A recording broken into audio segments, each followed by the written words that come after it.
Imagine being the strongest emperor of your time, yet losing to the demon queen and reincarnating into the body of an obese person in a world without cultivation. To make matters worse, in this world, gender roles are reversed, where women go out to work and men are responsible for taking care of the family and home. Our hero's current goal is to survive in this feminist world where women are true predators while regaining the cultivation he lost after reincarnating. To further complicate his situation, the woman who killed him and caused him to reincarnate in this world also followed him here. And like the Emperor, she is also looking to regain her power and have her revenge. Nevertheless, thanks to rigorous training, he manages to lose all the flabbiness and extra weight he had. However, this made him an even more desirable target for the women of this world, who pursue and compliment him in an almost savage manner. During a mission, he ends up discovering that women are not the only dangers in this world, as demonic monsters and martial arts still exist, albeit in a hidden form. Knowing all this, could our protagonist survive in this world of reverse roles?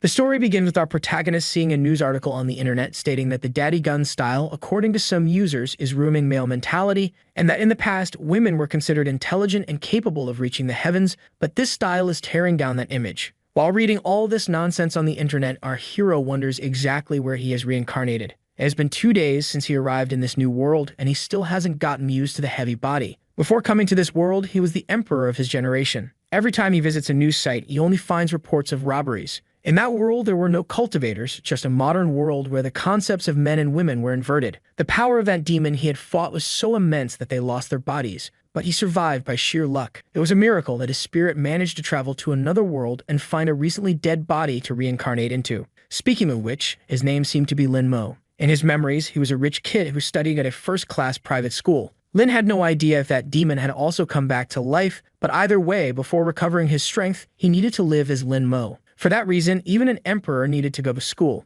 Getting dressed, the young man left his room. Looking around, he assumed that his family wasn't bad at all. Even so, the house was smaller than his last fish tank. In his memories, it seemed that his parents died in an accident, and his grandmother had Alzheimer's, bedridden in the hospital. His distant aunt took on the role of guardian after he was abandoned, and together with her, his family also moved. Before he knew it, everything that belonged to him was already his aunt's, and his quality of life had deteriorated. Walking through the house, the boy approached a table. The one with hair like it was licked by a cow was named Yangjun, and the other was Zixuan. The boy's aunt appeared, saying that he arrived just in time to discuss his studies, and that Yanwu was right, mentioning that it was a joke. Hearing the name his aunt mentioned, the boy became thoughtful. In the memories of his body, his grandmother arranged a marriage for him before she developed Alzheimer's, and the girl's name was the same. However, she was shocked when she learned about it, and with disdain, asked how she could go out with someone as fat as him. While crossing the street, he was accidentally run over by a truck. And when this happened, his aunt canceled the engagement, thinking that it was unbelievable because the emperor of his generation would have to marry someone from this world based on another woman's decision. Still in the kitchen, his aunt asked if he was listening. The boy said it was nothing and told her not to arrange a marriage for him again. Observing Lin's expression, the woman thought he seemed different. Unexpectedly, he appeared to have an inexplicable aura of tyranny. Then Lin sat at the table, thinking that he had no appetite since starting his diet. But so that this body wouldn't starve, he had to take it easy. Taking a piece of food, he thought it smelled good. Then his cousin asked why he didn't study abroad since his companions knew how much he expressed his love to others. Lin wondered why he needed to talk to those insects when this emperor reigned for thousands of years. But as he needed to play the role of a normal person, he said he wouldn't go now because he was happy with that school. The boy said it didn't matter which school he attended as long as he got good grades. Continuing to eat, Lin thought he didn't want to talk to him. 1 hour later, the protagonist was inside a car and the person driving announced that they had arrived. His cousin, in turn, asked Lin not to get out together with him. With a look of disdain, the protagonist stared at him, leaving the boy scared by that gaze. Getting out of the car. Next, Lin was already standing in front of a building, mentioning that the architecture of that world was excellent. However, there were some issues. Each of those men stood out a lot as they were showing their pale legs, but at least the women seemed normal. In the background, 2 girls were talking about the protagonist's brother's legs, saying they were beautiful. With disdain, the boy thought that it was so unpleasant that it made him almost vomit. However, he should forget about that because he didn't know if that demon was still alive, and besides, he needed to strengthen his body before she appeared. While walking through the school, Lin found his classroom. In the background, someone seemed to mock the protagonist, saying his fiancée was there. His wife was sitting at the table while 2 girls were talking to her. Observing the protagonist, she didn't seem to like his presence. Lin thinks it was amazing how mortals could be so unbearable. The boy heads towards his desk, leaving Yanhui confused. While sitting, he wonders how he could resume his cultivation somehow. Someone grabs his shoulder, saying he should believe when he said he couldn't like her. Reality wasn't the same as on TV, mentioning that she seemed mature but should be deceived by the things she said. Remembering the girl, Lin thinks she should be that body's classmate. Continuing to speak, the girl questions how she could like a second-class person. Seeing Lin still silent, she supposes she had said too much,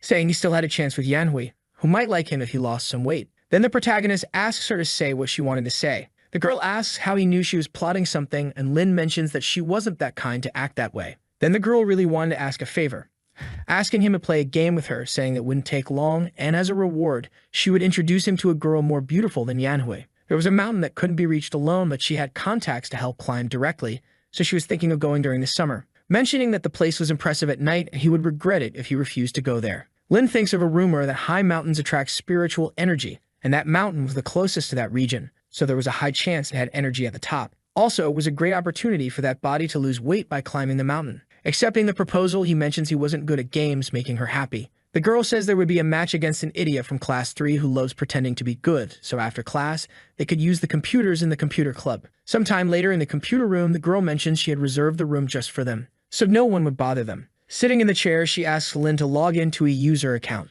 Then the protagonist enters his password, successfully logging into his account. Inside the game, the boy looks at a window, saying it was a competitive action game with an immortal theme. The girl appears, saying she had called the boss of that realm because he would help them. Then the boss appears, mentioning that she really brought a man, apparently liking the protagonist because he was her friend's classmate. Cutting the atmosphere, she says she would start the 3v3 PvP mode. Starting to run, the girl asks them to be quiet while she takes out the enemy team. Then the protagonist's friend asks him to hide while she goes to check. Lin thinks that only legendary beings in his world could be immortal, but cultivation and everything from his world were similar to the game. Supposing there was a chance that world had immortals, so we should be careful. While sitting, a notification appears that someone had died. That girl from before appears, apparently stressed. Starting to run again, she says she made a mistake and now would take revenge. However, she ends up dying again, repeating the cycle of running again, but now the protagonist's friend would help. Even so, it doesn't help at all. Outside the game, the protagonist's friend is furious because not even the boss of that realm was managing to defeat that person,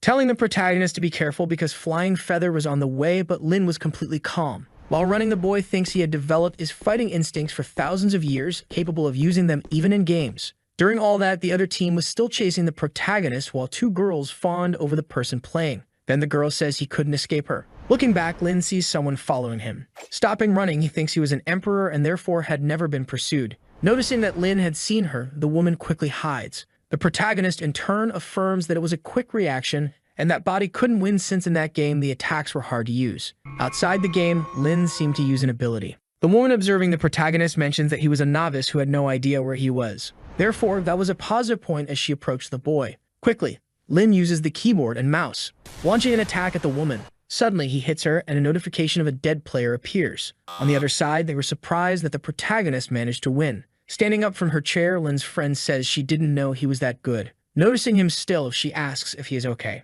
Lin thinks he had no idea that a body like that could be so damaged by a simple use of spiritual energy. Returning to the game, one of his friends asked to come back, but she didn't have more time, thinking that she had finally found him, wondering why he always kept running away. But this time, she would kill him going towards the protagonist. Meanwhile, the boy kept running non-stop. Noticing the girl had found him again, he thinks he should boost the lower part of his body again, throwing his sword towards the woman. Then she questions if the boy wanted to hit her from that far away. At the same instant, her leg gets hit. She ends up falling to the ground. Looking at the sword in her leg, she wonders if it was a warning to stop following him. Outside the game, one of his friends says they should stop chasing him. The girl, in turn, asks if she knew the other side, asking to contact them right away. Sitting in the chair, she murmurs the protagonist's name. On the other side, the protagonist's friend receives a call from those girls wanting to see her. Approaching Lin, and his friend says he was amazing, suggesting they play a few more matches, but the boy didn't want to play anymore, asking not to forget the promise he made before. Sometime later, Lin was already near his house.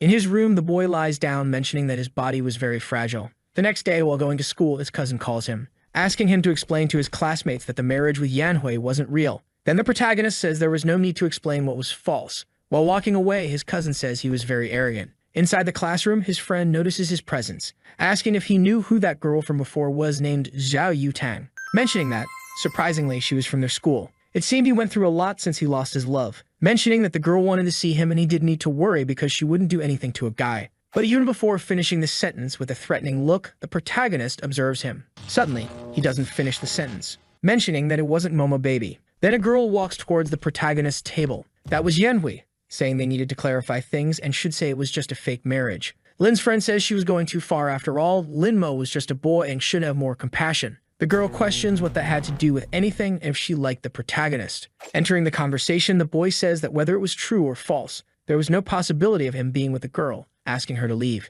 Yanhui says he was being very arrogant and didn't know how much it bothered her, so he should never say he was going to marry again. In the background, the boy says Lin was very strong because he hadn't cried until now, and the other guy says that if it were him, he would leave the school immediately. Then someone enters the room. That was the girl who had lost before, accompanied by 2 more people. In the background, people mentioned that was Zhao Yutang. Rumors said she caused a lot of trouble, and everyone who got involved with her left the school. Approaching Lin, the girl calls the protagonist. Apparently, Yanhui was her sister, asking if she wanted something. Then the girl calls Momo Baby, which was the protagonist's profile name in the game, asking him to follow her. Meanwhile, Lin, irritated, remains seated in the chair, thinking that he was an emperor and not Momo Baby. In the background, those 2 boys ask how he got close to Yutang and why she was calling him Momo Baby. His friend, in turn, apologizes because the girl wanted to play with the protagonist alone. He just needed to go out with her, and then he could do whatever he wanted. Leaving the room, Lin murmurs that those people were very annoying. At the door of his class, Yutang waited for him, thinking she didn't expect that Momo Baby was a man instead of a woman,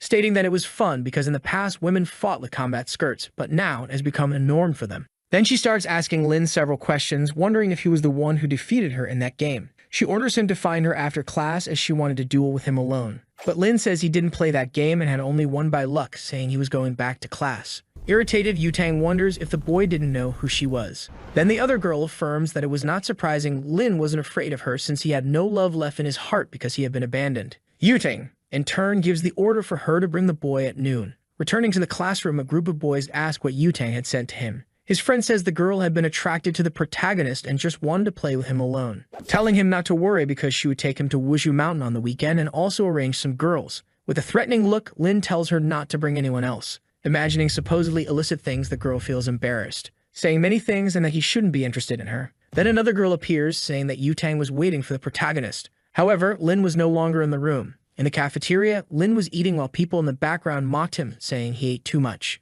At the counter, the boy asks the server to wrap it up to go. Leaving the place, the protagonist thinks he still hadn't gotten used to that noisy world, and he shouldn't get upset because of that. In the background, someone was approaching the boy, murmuring various things about that body dying in a year, and if he wanted to survive, he should merge with her, and as a reward, she would fulfill his desires. While walking, people around observed her beauty. The woman says she had made the right decision. From now on, his 18 years of life would be part of hers, mentioning it was a pity that all the joys and sorrows he had experienced were just a drop in the ocean for her. After working hard for so long, she managed to defeat the Emperor, but it wasn't the ending she desired, and now the only thing she could do was revive the demon world. But the Emperor had many tricks up his sleeve, so he wouldn't die easily. Hence, she should be careful since he might have come to that world, affirming that this world was very interesting. She never got her father's approval in the demon world, no matter how hard she tried, just because she was a woman. Those men looked down on her and only wanted to possess her until the day she put on a mask of evil spirits, killing them so they would fear her. However, in that place, men are at a disadvantage and cultivation wasn't bad despite the spiritual power being scarce. Moreover, she was beautiful to the point that men followed her, but it had been a while since that fat boy was after her, and as a woman, it was good to be direct. Looking back, their eyes meet. The girl, in turn, asked him to stop following her because there would be nothing between them. However, our boy walks past her, ignoring the poor girl. Embarrassed, the girl thinks she should regain her strength before leaving that world, mentioning that the boys in that world were very shy, so Lin must have been embarrassed, refusing to admit he was following her. Therefore, he hadn't said anything to avoid embarrassment. Returning to the protagonist, he was apparently annoyed, wondering why that girl was following him. Noticing Lin was heading to the rooftop, she thinks he should find another place to be alone, but remembers that normal students never went there. People in that world are spiritually and physically weak, questioning if Lin was going to jump off the rooftop. However, that wasn't her business. Still, she remained bothered, remembering that the friend of the original owner of her body had also jumped off a building. Heading towards the rooftop, she thinks she would fulfill the will of that body. Arriving at the top of the building, she sees the protagonist at the edge of the rooftop. Then she tries to use an ability to immobilize him. However, she'd have forgotten she had no spiritual power. Meanwhile, Lin calmly thinks that it was quite cold up there, so it would be better to go down for lunch. Then the girl appears, asking the protagonist to wait. While grabbing his belly, Lin asks what she was doing. Lifting the boy, she asks the protagonist to come down, but she is surprised by the boy's weight, falling to the ground with him, where she ends up breaking a rib. On top of her, Lin says he didn't even have time to respond, questioning what she was doing. The girl says she was just helping because he was going to jump in an isolated place, thinking she had broken a rib because of him. Surprised, Lin thinks that the girl thought he was going to jump off the building, supposing it was because in that world men were fragile while women were strong, extending his hand to help her, asking her to control her imagination because he had only gone to get some air and had no intention of jumping off the building. Besides, he wasn't interested in her, leaving the girl embarrassed, telling him never to appear in front of her again. As he walks away, Lin thinks that woman had refused the help of an emperor without even knowing, and since she didn't want help, there was nothing he could do. Back in the classroom, his friend asks where he had been, mentioning that Yutang was looking for him and telling him not to leave after class. The protagonist in turn says it was all her fault, so she should solve it herself. But the girl says she would go with him after class to play with Yutang, and if he let her win, it should be enough to leave him alone. Even so, Lin says he wouldn't go, thinking he didn't want to lose to a little girl, even in a game. His friend keeps trying to convince the protagonist, but the boy says the problem was hers. The girl saying she would do anything for him. Lin still decides he wouldn't go, so his friend thinks she was in trouble. Sometime later, the day passes. Standing up, the protagonist tells them to leave and not to forget their promise at Wushu Mountain. While walking away, Lin remembers something, recalling that he had fallen on top of that girl, wondering if she was okay. The human body is very fragile, so she probably ended up breaking some ribs. Since human lives in that world were precious, he could end up being arrested, which would cause a huge problem. Looking for the girl, Lin thinks he should check on her. Meanwhile, she was still on the rooftop, stating that that body was very weak and couldn't get up. Besides, it was very windy, and she was hungry, thinking about shouting for help but wouldn't do it, even if she died. She didn't expect that could happen. An invincible demon who defeated the emperor was taken down by a fat boy. Then someone approaches the girl. Noticing it was Lin, the girl asks why he came back. Kneeling down, the protagonist observes her, thinking she didn't look well. Then he places his hand on her back, saying she had broken some ribs, mentioning she was very weak and needed to exercise, but the girl says it happened because of him. While Lin takes off his coat, the Empress, embarrassed, asks what the protagonist was going to do. Covering her, the boy mentions it was windy on the rooftop, asking her to wear his coat. Making a call, he says he would call an ambulance, but the Empress says she didn't need his jacket. The protagonist already knew she didn't want to wear his jacket because he was fat, but should remember that her body was fragile and could take it off when the ambulance arrived. However, for the girl, it wasn't for that reason. She didn't expect the protagonist to be so kind. This world has a standard of beauty for men, thinking she didn't know why Lin helped her, but would keep an eye on him anyway. Sometime later, the ambulance arrives. While the Empress is on the stretcher, two girls notice the commotion. Embarrassed, the girl thinks she would never forget that day. At night, the protagonist was already near his house. Entering, his cousin asks why Yutang had come to talk to him. Then Lin says he would say it only once.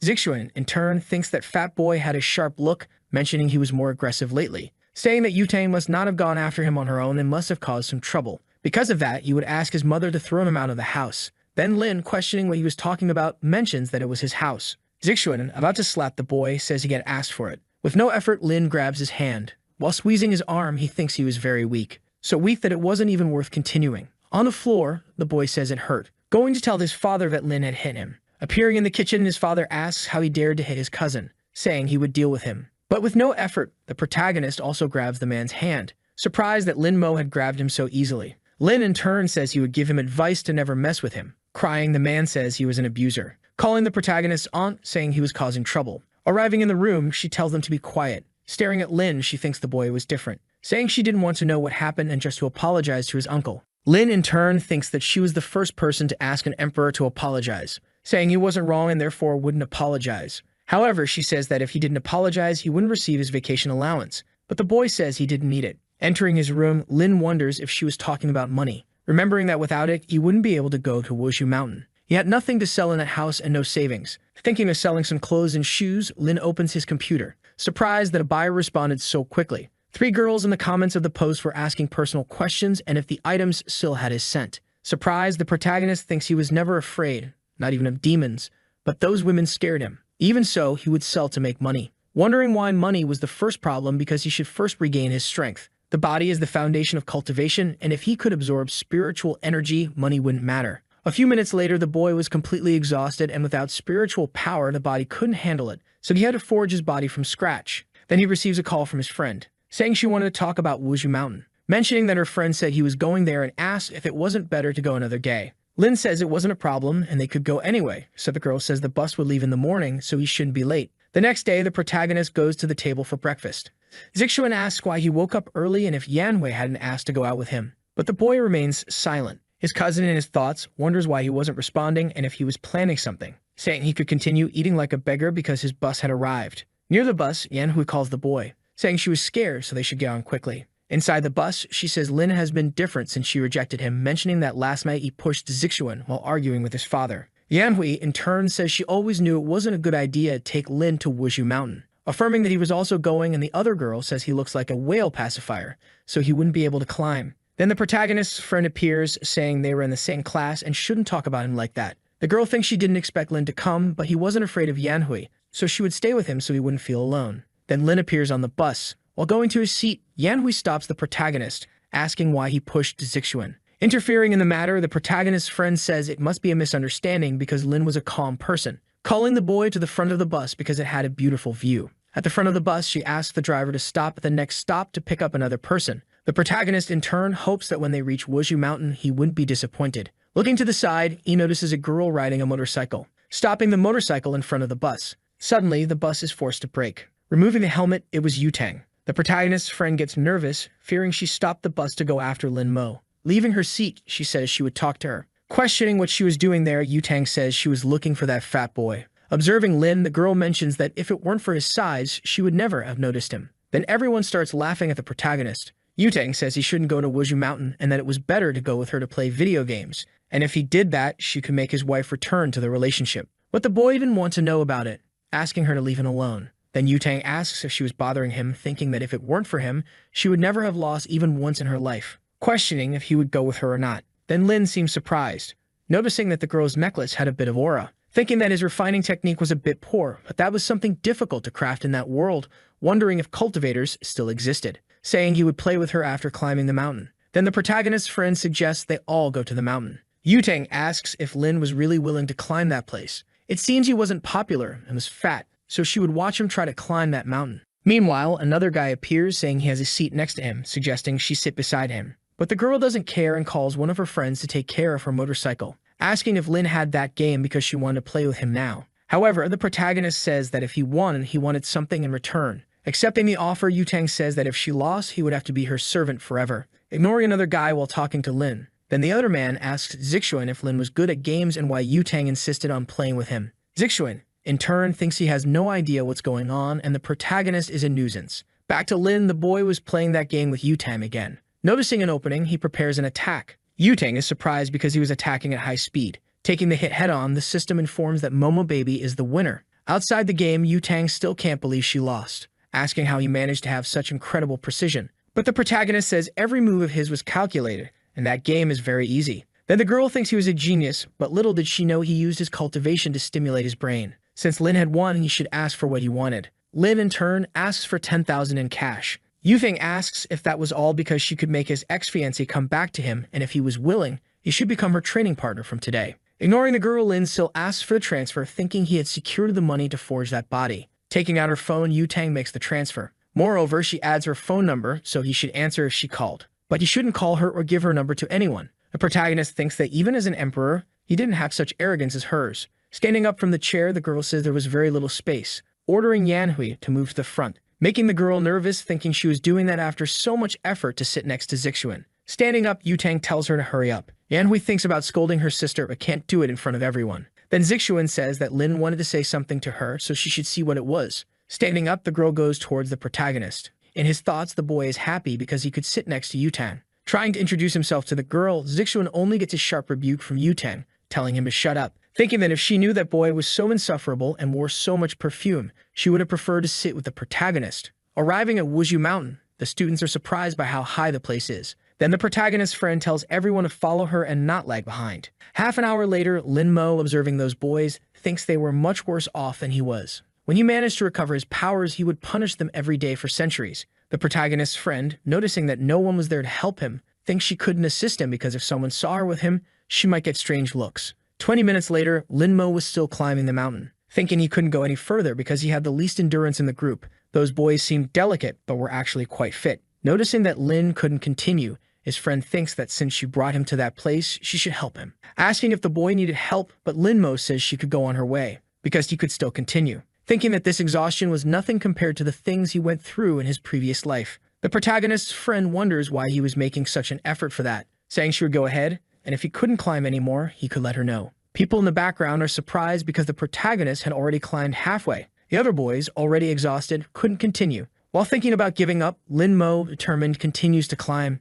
Near the top, the protagonist notices a group of people returning. The other girl is surprised because he managed to get there alone and was very resilient. The protagonist's friend, saying it was very high, suggests they go back and go to a restaurant. However, Lin says they could go because he would reach the top. Irritated, his friend questions if he wanted to die, but the other girl says to just let him go. 20 minutes later, the boy finally reaches the top of the mountain. Yutang, who was already at the top, is surprised that he actually managed to climb. But it was a pity that he lagged behind most of the time, and when he reached the top, the others had already returned, and he had been alone the whole time. Looking up, the boy observed the stars. Thinking that up there had a lot of ki, although it was not enough to recover his power, at least he could start training. With this, he would get ahead of that venerable demon. As long as he had the opportunity to train, no matter the time, he would always come back up there. Then Yutang touches his shoulder, asking what he was doing, and the protagonist says he was just looking at the view. The girl thinks he is very annoying and doesn't talk much, and the protagonist, in his thoughts, asserts that in his world as an emperor, he would have killed her many times already. Then Yutang tells him to come down because that place was hers now.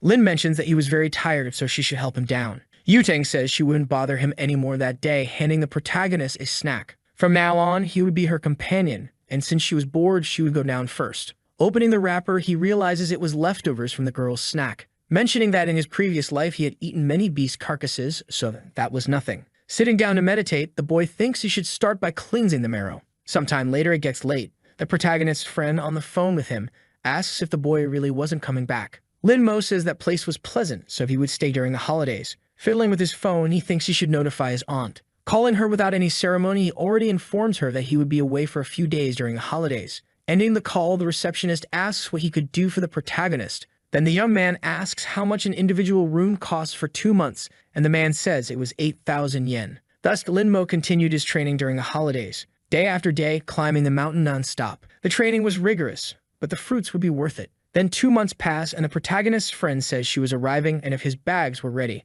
Thinking that she couldn't talk to him during the holidays, and because of that, Yutang was always bothering her. So she had to take him to Yutang no matter the circumstances. Meanwhile, Lin Mo looks at himself in the mirror, thinking that after 2 months, the spiritual energy in his body was still weak. Appearing like a complete Giga Chad, he says he should still continue being a mediocre student. Sometime later, the protagonist's friend says she finally managed to find him. But when she looks at the boy, she is surprised by his beauty. Supposing she had mistaken the room, imagining having a family with that man. With a remorseful look, the protagonist notices the girl staring at him. Embarrassed, she starts to leave, thinking the protagonist must think she was a pervert. Then Lin asks where she was going because she wasn't mistaken. The girl, in turn, asks if he was a friend of Lin Mo, but he says he was Lin Mo. However, she doesn't believe his words, supposing they had the same name. But the protagonist says he had just lost some weight, asking why she was so surprised, although the boy had changed drastically. Everything about him was completely different. Grabbing the bags, Lin says they should go. Then the girl thinks that from his cold look and way of speaking, he was definitely Lin Mo, thinking she wasn't dreaming and the boy had changed a lot,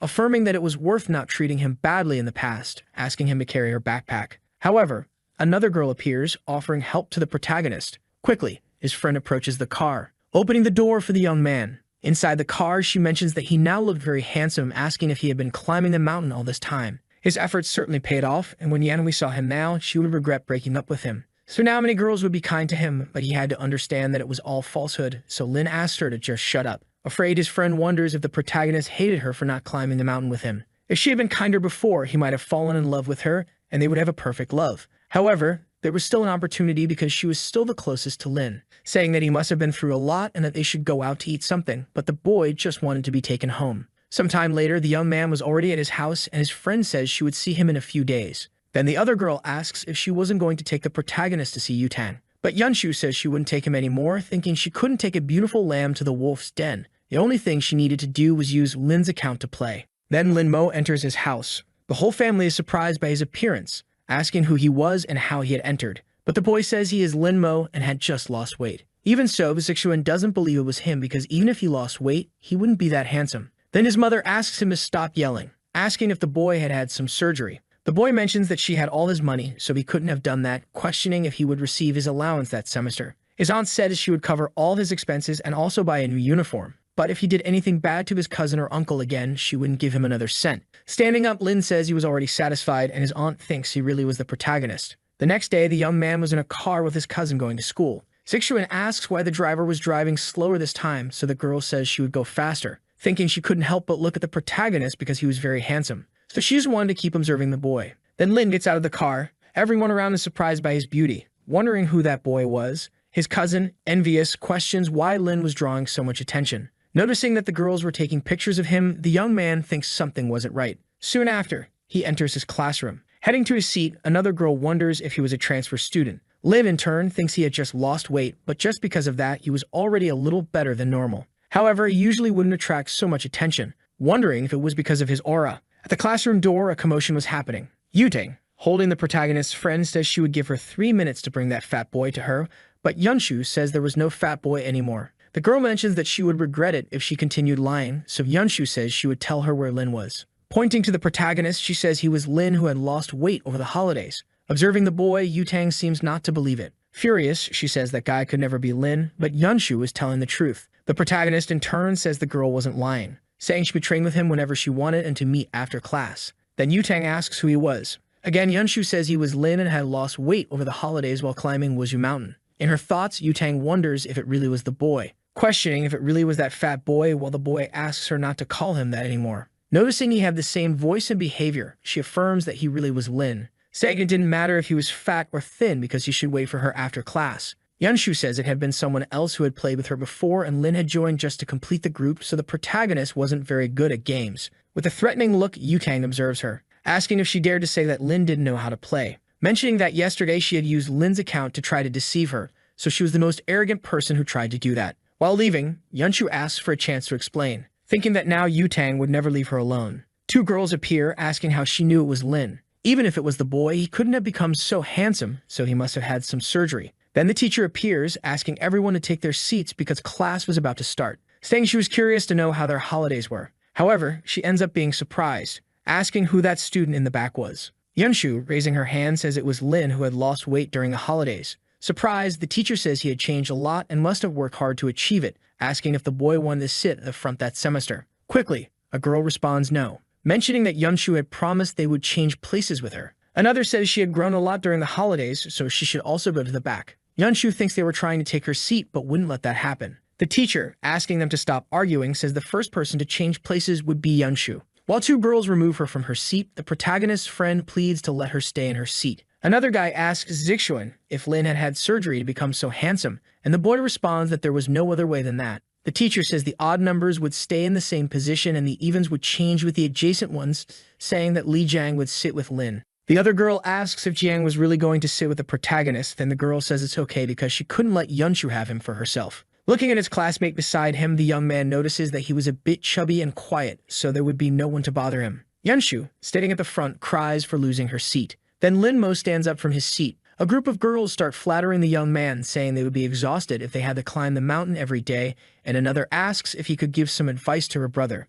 Yunshu thinks they are all fake because when Lin was fat, no one talked to him, saying that unlike them, she never treated the protagonist badly when they first met. Lin coldly asks them to get out of his way. Quickly, the girls make room. Another girl says that the protagonist looks very handsome with that attitude. Noticing Zixuan getting stressed, the girl mentions that he was jealous, but it wouldn't help because they preferred Lin. Back to the protagonist, the young man was in the cafeteria. A girl waves at him, saying he could sit in her place because she had to leave, but Lin declines the offer, thinking he wasn't sure if it was safe near those mortals, mentioning that the eyes of those women were nothing less than deceitful.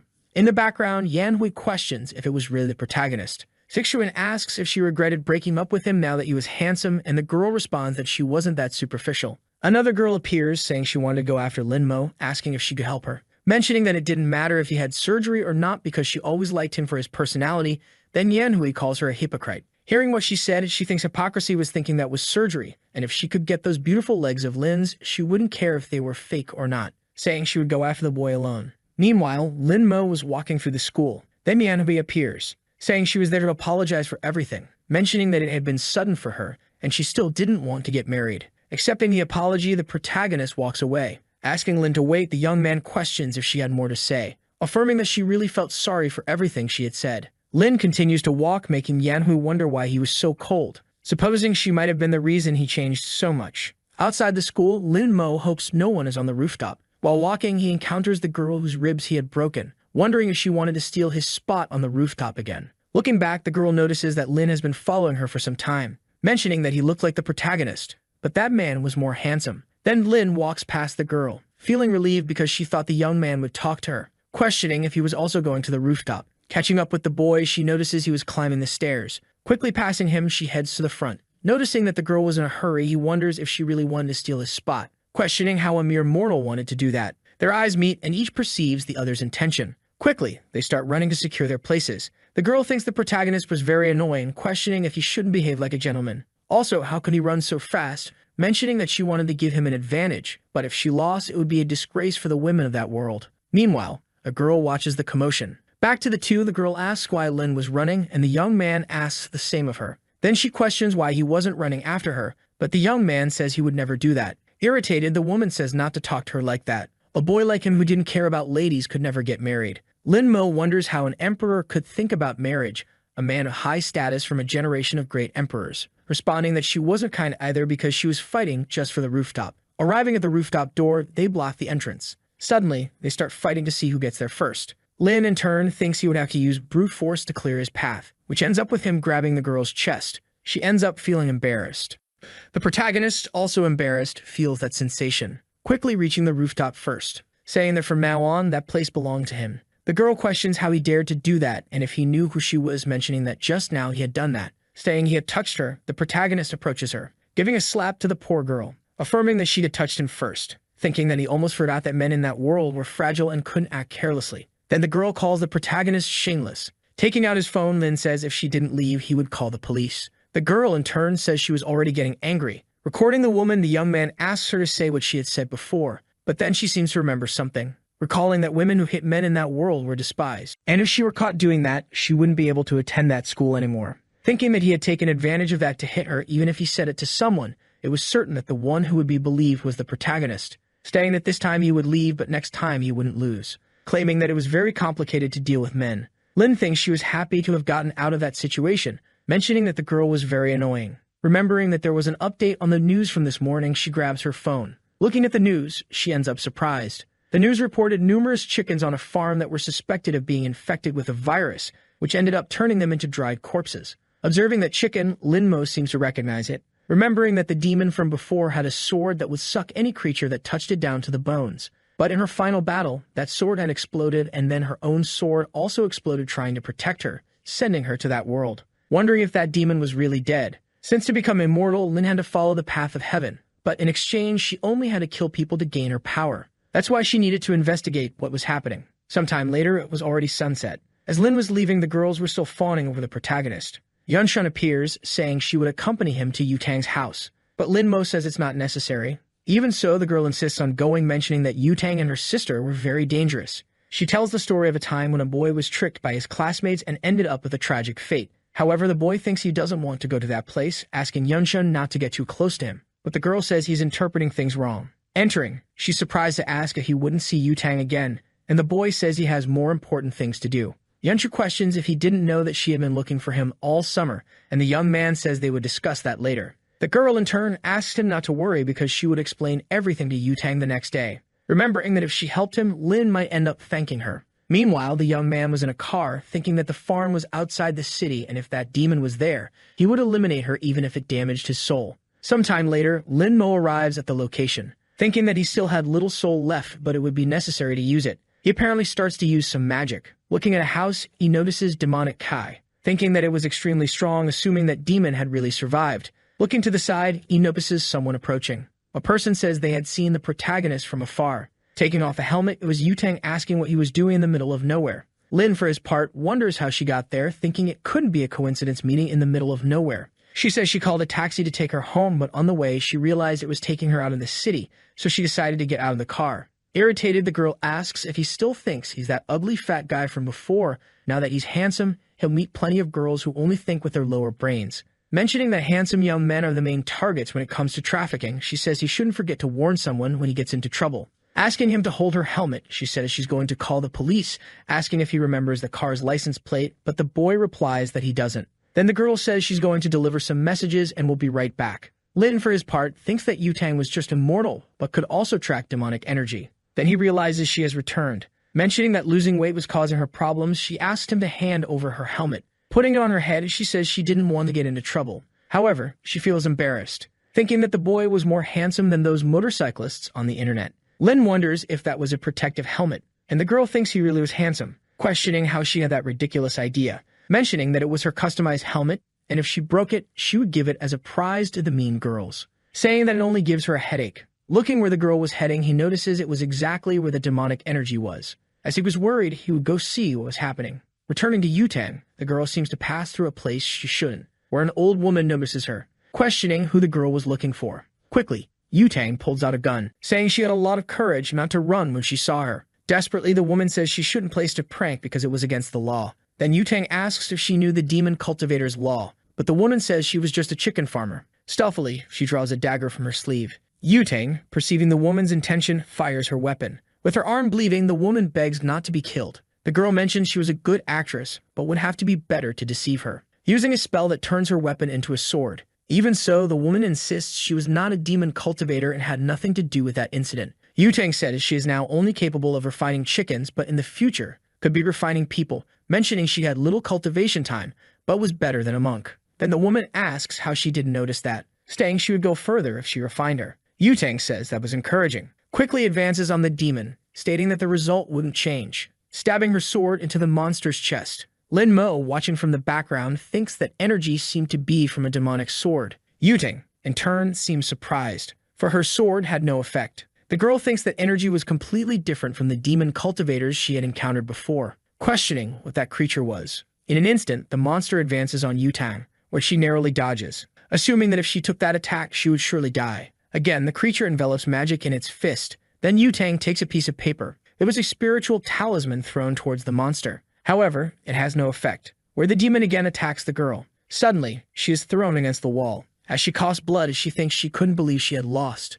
At that moment, the protagonist appears to defend the girl, who asks what he was talking about because he should leave that place. Lin asks to speak politely, but Yutang orders him to leave. Quickly, the young man seems to use his skill, where the demon stops moving. Yutang, surprised, asks why it stopped, but Lin says it was nothing special, for it was he who was there. While fleeing, the demon falls to the ground. Before the monster, a giant aura surrounded the protagonist. The girl mentions that the pressure was very strong and she couldn't breathe, wondering who Lin really was. Meanwhile, in another place in Gyuyuan in the city of Liu Bei, a man says that Tao was what gave birth to heaven and earth, encompassing all things. Then the man seems surprised, questioning why the bell was ringing and if it shouldn't only happen when there was a great event in the world. With the master kneeling, his subjects ask if he was okay. Then the man says the father of Tao had just reincarnated. Returning to the protagonist, the boy asks where that demon was. However, the creature had already lost all its spirit, mentioning it was just a fragment of the sword. Even so, it didn't matter. Using a skill, the young man seems to absorb that spirit, thinking it could be a trap by the demon to reveal his location, but was a good item to cultivate when his demonic nature is eliminated.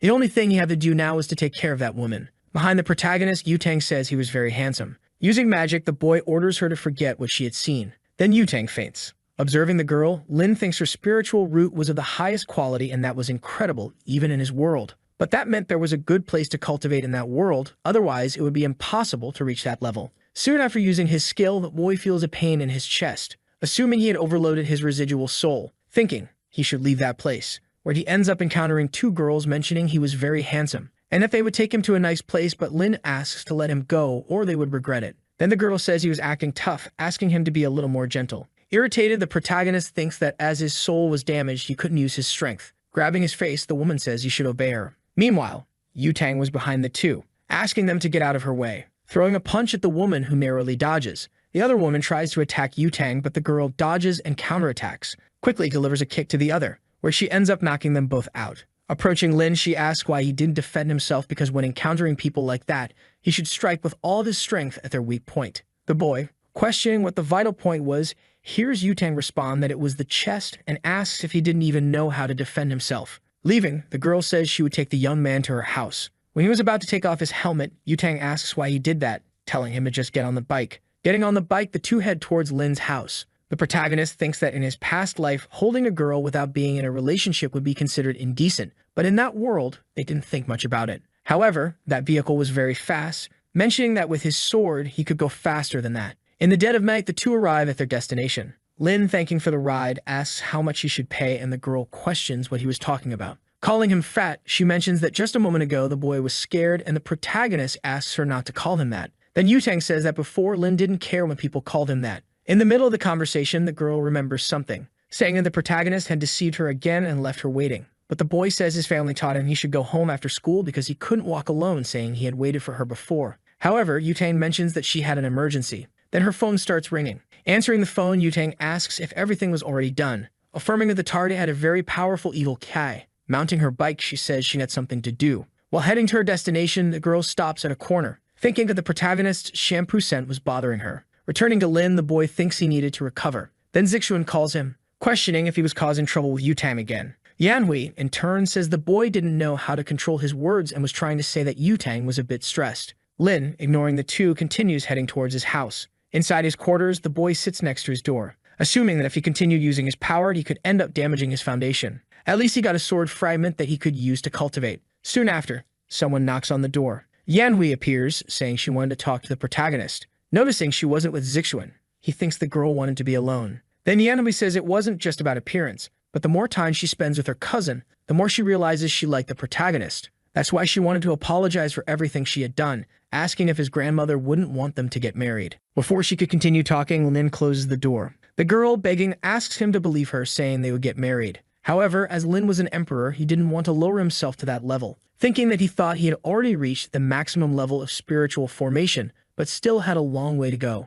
Starting to meditate, the boy considers it as mental resilience training. The next day at Lin's school, a girl calls the protagonist to eat. Noticing the boy ignored her, she mentions that he was very handsome but had a heart of ice, and he was getting more and more handsome, looking like a movie star. Meanwhile, Yanhui, along with her group, were eating. Looking to the side, she notices a girl trying to call the protagonist to her table, who, without any remorse, ends up refusing. Zixuan asks what good it was to be handsome but be alone, and the other guy says he had questioned how he had lost weight, but he always ignored him. Observing the situation, Yanhui seems uneasy. Getting up from the table, she says she would call the boy to her table since they were in the same class. Zixuan, irritated, asks why she would call him as the girl already knew he hated him. Reluctant, Yanhui asked the boy to let her go, otherwise Lin could see and interpret something else. Irritated, Zixuan says he had no more respect for him, and if she went to get the protagonist, she didn't need to come back. However, the girl thinks that if she could have Lin Mo in her arms, she wouldn't regret anything in her life. Meanwhile, a group of girls was bothering the boy, who wonders why all those women were disturbing him. Then Yutang calls the protagonist,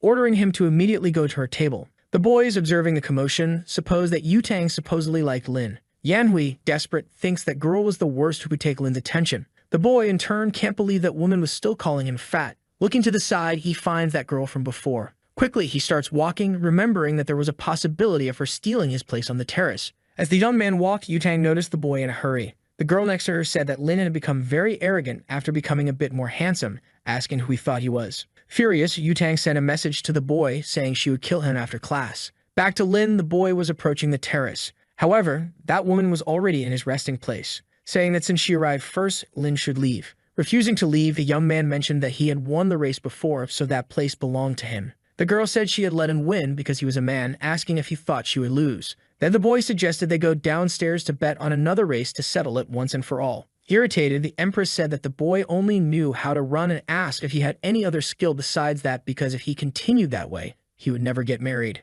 Lin Mo, in turn, said it was nothing special, saying he could choose any game and he would beat her in any of them. With a sly smile, the girl seemed to be planning something. Grabbing a cup of pieces, she said they would play that game. Observing that in the girl's hand, Lin wondered if it could be what he was thinking. Then the Empress asked if he knew how to play that game and said that if he won, besides leaving the terrace, he could ask for anything. Sitting on the floor, the boy mentioned that he wouldn't be able to fulfill any of her wishes even if he tried. Convinced, the girl thought she had spent thousands of years playing that game, and her skills were of another level. Little did she know that the protagonist had also spent many years playing that game, known as one of the best in his world. About to start the game, the two stare at each other. In the middle of the match, both sides were completely focused. Realizing he still hadn't won, Lin wondered if that woman was a reincarnation of a player of that game. Sometime later, the match continued until sunset. The girl, observing the situation, realized the match was uncertain, and if she wasn't careful, she could lose. The boy said that if she didn't know what to do, she should give up. However, the Empress mentioned that classes were over, so he should feel proud to have reached that point and therefore should go home.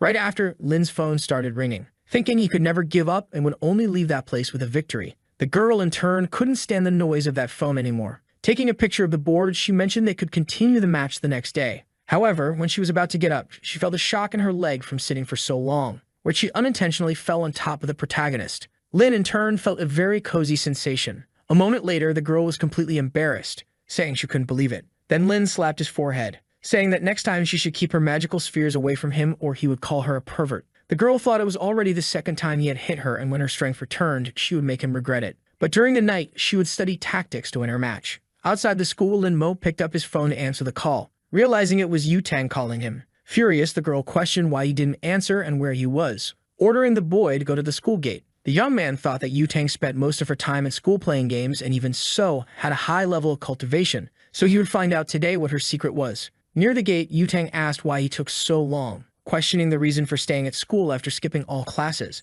However, he said he was just sleeping, leaving the girl surprised, saying she had come to pick him up for a rematch in that game. Handing him a helmet, she told him to get on the bike. A while later, the two arrived at Yu Tang's house, and the protagonist was surprised that the place was so big. As they walked through the house, Yu Tang asked him not to touch anything. Looking around, Lin Mo thought that the only thing in that place was games and there was nothing about cultivation. The girl, in turn, questioned if the boy wasn't worried about being in that place, because a woman had invited him to her house and the boy didn't ask anything. Then the protagonist asked if she intended to do something to him. Mocking the boy, she mentioned it was a good idea because now he wasn't fat anymore, and it wouldn't be a bad idea. Without any compassion, the boy struck her in the belly, ordering her not to touch him. Seeing the damage he had done, the young man thought he didn't know that martial art was so good because it could knock out a cultivator in seconds. Getting up, Yu Tang said she was just kidding, but the protagonist said he didn't like that. Irritated, the woman announces that they will play more than 300 rounds, thinking she would defeat the boy and make him pay for everything he had done. Sometime later in the game, Lin Mo wins a round against the girl. Then he wins 2 more times. That cycle continued countless times without a single victory for the girl. With her head down, Yu Tang realizes she is losing 47-0. Standing up, the boy mentions he needs to go. Stealthily, he seems to place something under her table. Asking for one more game, Yu Tang says he could stay at her house, but the young man says they will continue another day. Saying she would take him to his house, Lin Mo responds that he will take a taxi. The thing the protagonist had placed under the table starts to fall. Seeming to come to life, it begins to move. Meanwhile, in some building, Yan Hui in her room was thoughtful about Lin skipping afternoon classes, wondering where the boy had gone. Then she receives a call. Someone asks her to check the group messages because something unbelievable had happened. Looking at the messages on her phone, she sees a photo of the protagonist with Yu Tang. Irritated, the girl starts knocking everything off her desk, questioning how she dared take her Lin Mo to her house, wishing that woman would have a motorcycle accident. However, cursing her wouldn't help anything. Then a purple crystal asks if she wanted revenge. Looking around the room, she asks who was there, asking them to show themselves. However, the crystal says its identity is irrelevant. Then a malicious face appears, saying it could do whatever she wanted. Yan Hui, in turn, asks if that monster was a witch from those novels. Embarrassed, that creature thinks the woman had nothing in place of her brain, saying it was the #1 divine sword of the immortal world that ended up shattering, and if she helped it recover, it would make her immortal. Without even thinking, Yan Hui accepts the proposal, asking for help to become immortal. At that moment, that creature seems to cast a spell on the girl. A purple crystal appears on Yan Hui's forehead, and the monster orders her to open her mind, letting it merge into her body. Asking why she didn't feel any power, the spirit questions what she desired. Suddenly, the girl asks to be taught hypnosis, and the monster mentions there were countless skills like that. In her thoughts, Yan Hui supposes that with that skill, Lin Mo would be entirely hers. Meanwhile, the protagonist is riding in a taxi, thinking he couldn't use his powers recklessly and that Yu Tang should reveal her secrets. Quickly, the boy seems to make a hand signal. At Yu Tang's house, that doll received a signal. Observing the girl, he notices she is playing. Questioning if Yu Tang was a fake cultivator, wondering how she reached that level. Furious, Yu Tang can't believe she lost to a stinky fat boy. Lin Mo, in turn, gets irritated with the girl's words, mentioning that now he will crush her in all games. Then Yu Tang remembers she has something to do. Watching her leave the room, Lima wonders where the girl was going. In the room, Yu Tang is changing clothes. Putting on a suit, she says that it will work. Opening a closet, there are numerous combat weapons. The protagonist thinks that even if all that was of low quality, they were still hard to get in this world. Starting to run, the doll jumps onto the girl's clothes, thinking that this time he would discover her secrets. Sometime later, Yu Tang arrives at a building, thinking she should find out what shampoo the protagonist used because it was very fragrant. Inside that building, the girl approaches a door. Meanwhile, someone says they should raise their glasses to celebrate the newlyweds. In that place, a wedding was taking place, and the woman mentions that the bride will give a speech. Taking the microphone, the woman thanks all the people who came despite their busy schedules. Meanwhile, Yu Tang sits in her place, thinking that now she just had to wait for everything to end. After a while, the other woman declares that the wedding ceremony between Lin Yu and Xiuxiu is over, and now the party could begin. Returning to the two newlyweds, his wife asks if he was very tired, but the man asks her not to worry because he just needed to change clothes and drink something. While they were talking, someone approaches the two lovebirds. It was Yutang standing in front of them. Seeing who it was, the boy becomes desperate.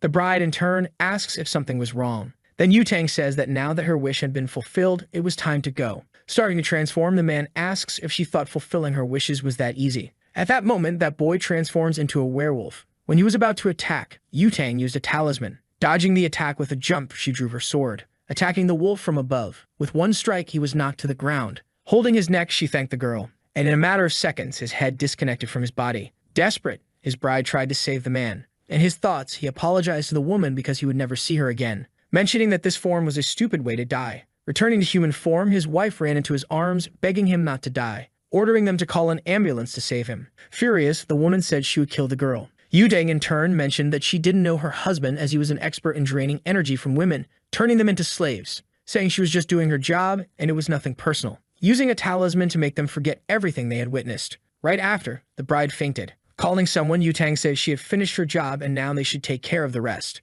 Meanwhile, that doll fell from the girl. Running towards the man, Lin Mo realized it was a shape-shifting fox that would be very useful. Lin Mo decides to save the fox, feeling it would be useful, and thus begins to perform the soul reincarnation spell. The golden aura of his paper doll begins to rise towards the fox. The body of the former fox man starts having its soul extracted. The soul moves towards the doll, which has its hands crossed and ends up entering it. Thus, the object completely changes its form to one with long silver hair. The small one starts running desperately, and 20 minutes later, he reaches the hand of someone who was waiting for him. That person is our protagonist, who is outside the building. The soul of the man thinks he is going to die, so by luck he managed to get revenge, but regrets not being with his beloved. Soon, someone calls him by his name, Chen Xiuxiu, and asks if the fox truly wants to die or if he prefers to live. Opening his eyes in that abyssal darkness, the man admits he doesn't want this to be the end of his life. He still has much to say to Zhou Linyu, and no matter the cost, he still desires to live. Our protagonist informs him that he will give him a new life, and in exchange, he must serve him for 10 years.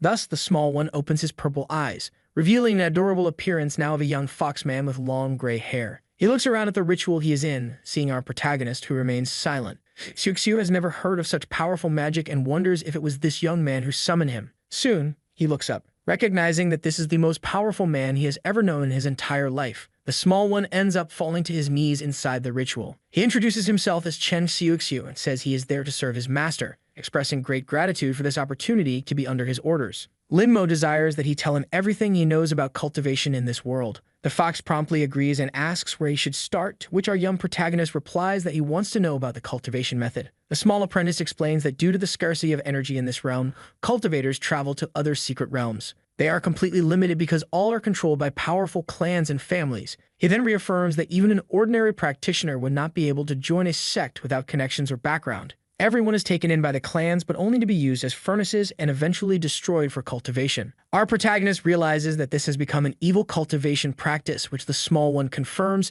stating that this logically happened due to the lack of energy. And logically, the cultivator community has always hunted down the users of these evil sources. Our protagonist asks if they resemble the cultivator Zhao Yutang. With a brief smile, the fox confirms and then says that this girl is not only the most talented, but also from the Zhao family, one of the 3 great families. The other one questions whether there is an immortal realm, to which the small one says he does not know. Quickly, the young man shouts and asks to visit his beloved during these 10 years of service, to which the protagonist agrees but instructs him never to reveal himself. Completely proud, he never imagined he would find such a generous master and accepts that it is very easy to please the immortals. But the next day, he ends up being impressed while inside a backpack. He realizes that his master is actually someone completely unexpected, being an ordinary high school student, but he then thinks that he must be some sort of boss of that place. The fox thinks that our protagonist is incredibly popular and that all the women are staring at him. Assuming that our hero is the ultimate person, he thinks that if he were a woman, he would also be hitting on our protagonist. But completely clueless, he wonders what the young man has in mind since he can't go a minute without thinking about illicit things. Soon, our protagonist arrives at his seat, but he notices something strange. Some snacks are there underneath. Lin Mo wonders if it's from that annoying friend of his named Song Yunshu.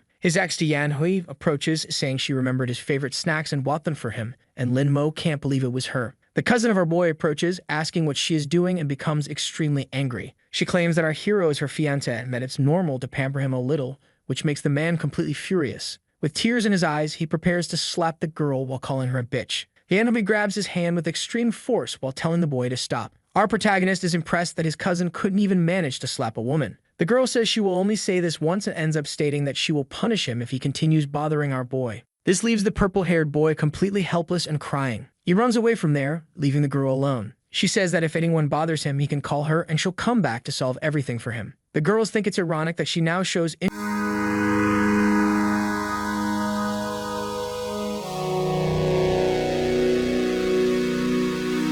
Я не могу, но достану звезду. Я не могу, но я знаю, куда иду. Я не смогу, это слова неуверенности. Нет, ты не слушай, иди вдоль своей преданности.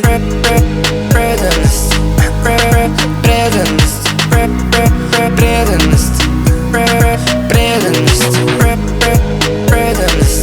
преданность, преданность, преданность. Я слушаю свое сердце, как оно бьется. Ему не имется, но кроме как смотреть в оконце, краше посмотреть. Interest in the protagonist since he's become bolder as he's gotten more attractive. Soon, noon arrives and we can see the school cafeteria. A blue-haired girl calls for the blonde, saying that a girl named Yanhui is stealing her man. But the president says they are a bunch of idiots and assumes the girl can have the fat guy since she's not interested in him. Soon, a certain presence catches her attention. It's the protagonist's ex, who shows up with a smug and malicious expression. She ends up calling out Lin Mo's name, who's our protagonist, thus inviting him to eat with her. The blue-haired girl thinks she's trying to provoke and therefore tells Yutang not to take it seriously. But with extreme brutality, the blonde says that if the protagonist annoys her, then she will give him a beating. Soon, anger appears on our hero's face. Thus, he leaves the area with his ex, who is convinced she can win him over. He can't believe he lost his temper after so many years of cultivation and thinks he still has much to learn. In his pocket, the small fox thinks his master is truly incredible, since even someone like Zhao Yutang is jealous because of him. Furious, the girl asks if the boy really complained about her, but the blue-haired one just says to ignore it, since she can't hit a boy. She decides to forget about the fat guy and then starts thinking about the girl since she's being very bold. Our protagonist finally reaches the school's ground floor. The dark-haired girl, while eating a pastry, tells him to hurry up. Our protagonist notices the immense hostility and reflects that she must be angry about the previous day. He sits down and then makes his first move in the game. She knew that our protagonist would make things difficult for her, but still she had already thought of a solution before any of this happened. Impressed, he admits that the girl is really good at this game. But suddenly, his stomach lets out a hungry growl. With the bag in hand, he stares at her with a somewhat blank look. Then, he opens it, revealing a lunchbox inside. He ends up breaking his chopsticks to start eating. The other one assumes that this is a matter of respect as he is eating instead of playing, but our protagonist excuses himself, saying it's lunchtime. She thinks that if he keeps this up, soon enough he'll be fat again. But soon a question arises about the fat guy who was here on the terrace. Our protagonist says he has never seen anyone of that profile around. Angry, she admits that just thinking about that boy makes her ribs ache because of his weight. But her expression quickly changes to surprise when she sees something on her phone. It's a picture of our protagonist being posted in the girls' group, thus realizing that our protagonist was, in fact, the fat guy she had known before. With red eyes, she says she asked a question. Recalling and showing the protagonist's picture, questioning if he truly doesn't know this person from the phone. With extreme shamelessness, the protagonist says he has never seen someone so fat, to which the girl gets irritated, saying Lin Mo is a terrible liar. But she understands that he doesn't want to talk about the past, so she says he doesn't need to worry since she didn't ask for that reason. Soon, she starts rummaging through her bag, revealing that she washed his blazer, though thinking it might not fit him anymore given his current physique. A light appears in his eyes, perplexed by this gesture. Soon, he collects the garment while remaining completely stunned. Quickly, the young woman stands up, accepting it as a tie and saying that he is really good at the game. Our protagonist states that few people are his equal, but she was one of the few who managed to surprise him. The girl states that from now on, their fight is over, but ending it this way leaves the protagonist in silence. Quickly and with conviction, he ends up calling her, saying it would be better to have a best of three and decide a winner. With a cheerful smile, she accepts his proposal and then reveals her name as Han Xinyi. Our protagonist is surprised by this name at first, but then reflects a little. His small fox ends up jumping out of his bag in surprise. It's astonished that he is so powerful that all the women throw themselves at his feet. But our protagonist reveals he has a question, which is about where the resources for his demonic cultivation come from. The little one promptly replies that they come from the Dark Gate network. The items are protected by the Shadow Clan, which is primarily responsible for the protection of both demonic cultivators and members of other families. But they can also sell them to people of good nature, as long as you have money. Our protagonist is surprised and then asks how he managed to get money. The small fox responds that he completed several assassination missions but ends up saying that the quickest way to get money is by finding a sugar mommy. He assumes that his master doesn't even need to work since a sugar mommy would be the best option for him. But quickly, the protagonist's hand flies towards him, grabbing him while the fox squirms, saying he shouldn't have said such things. Lin Mo then puts him back in his pocket, informing him that when they get home, he will take a look at the materials, especially how to make spiritual amulets. The night begins to fall over the school, which is now silent. At the time of dismissal, the blonde ends up calling him by the fat guy she knows. But our hero simply dodges, causing Zhao Yutang to get irritated and tell him not to pretend he didn't see her. She ends up saying that today his ex-girlfriend provoked her and tried to embarrass her, but our protagonist reveals that Yanhui is not his ex-girlfriend. The girl doesn't care but informs him that she's a respectable person and therefore he should cooperate and suggests that he could go for a motorcycle ride with her. In silence, the protagonist simply keeps his face expressionless while reflecting. The girl with a mischievous smile asks if Lin Mo will be able to get on by himself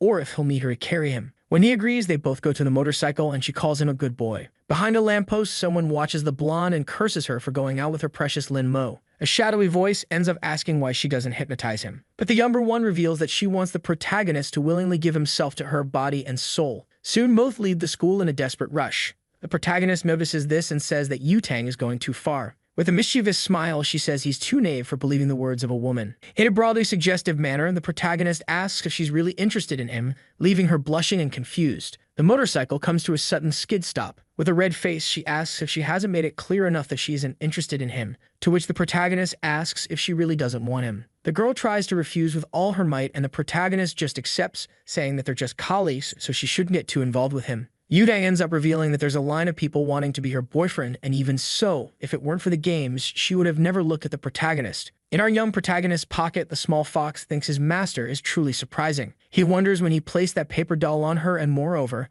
how he did it with a normal of 4 sheet. Sometime later, we can see our dear protagonist's house. He thinks about the Dark Gate network. Soon after, he calls for his small companion, who jumps onto the table. With quick clicks on the keyboard, he confidently says he will access the Dark network as quickly as possible. Thus, he keeps hitting Enter forcefully and manages to gain access. But the small fox ends up on a website with highly suggestive content. It's a site for renting some night ladies, or even books with explicit and adult content. Lin Mo then wonders if this is the right site, to which the small fox responds that it is the right site and that he just needs to navigate to the treasure page. He thinks he has found the real world of cultivation, but even a low-level spiritual weapon from the immortal realm is a superior treasure in this world. The most important things he will need are 1,000-year-old ginseng immortal stones, but they end up costing over $100,000. His small companion still tries to convince him to sell his photos to rich, older women. Below the stressed face, the protagonist asks if he looks poor or something, to which his small apprentice understands. Our protagonist then asks for the money the small fox has, but the little one ends up saying he only has 30,000 in his account. Grabbing the mouse along with his computer, he says that this will be enough. The white-haired young man decides to question if his master really intends to make talismans. Soon, Chen Xiu tries to suggest that the boy seek something else since talismans may have a good price,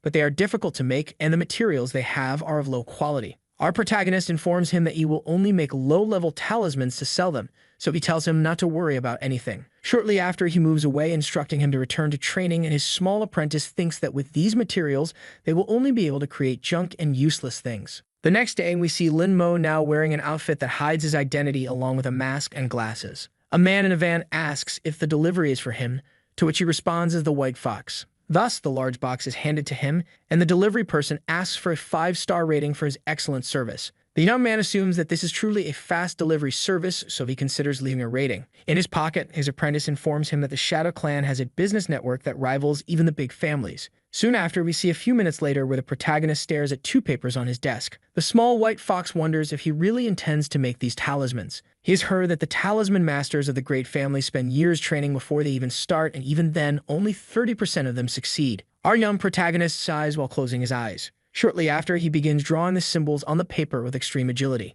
Quickly, he announces he has finished the dragon talisman, which surprises the small fox. He thinks it's impossible for him to have drawn the symbols in an instant and especially to have made 2 at the same time, and he swears he saw a dragon appear out of nowhere. Our protagonist tells him to stop making noise as these are low-quality talismans. Moreover, it's a pity that he only has enough spiritual power to make 2 and admits he needs to buy more spiritual stones. Soon after, Lin Mo goes to put these items up for sale and lists them for $500,000. but he is quickly surprised after posting, because the bids start rising anonymously but quickly. His companion informs him that talismans sell very well and that great cultivators and even ordinary people use them, which is why they are considered high quality. Soon, our protagonist realizes that something might have happened with his paper doll. Observing closely through the doll's vision, he notices that the blonde is also on the dark network, looking at something strange. With eyes full of dark circles, she remarks that investigating a kid who went missing is really exhausting. Until suddenly, she sees the listing for the high-quality talisman, along with the invisibility effect,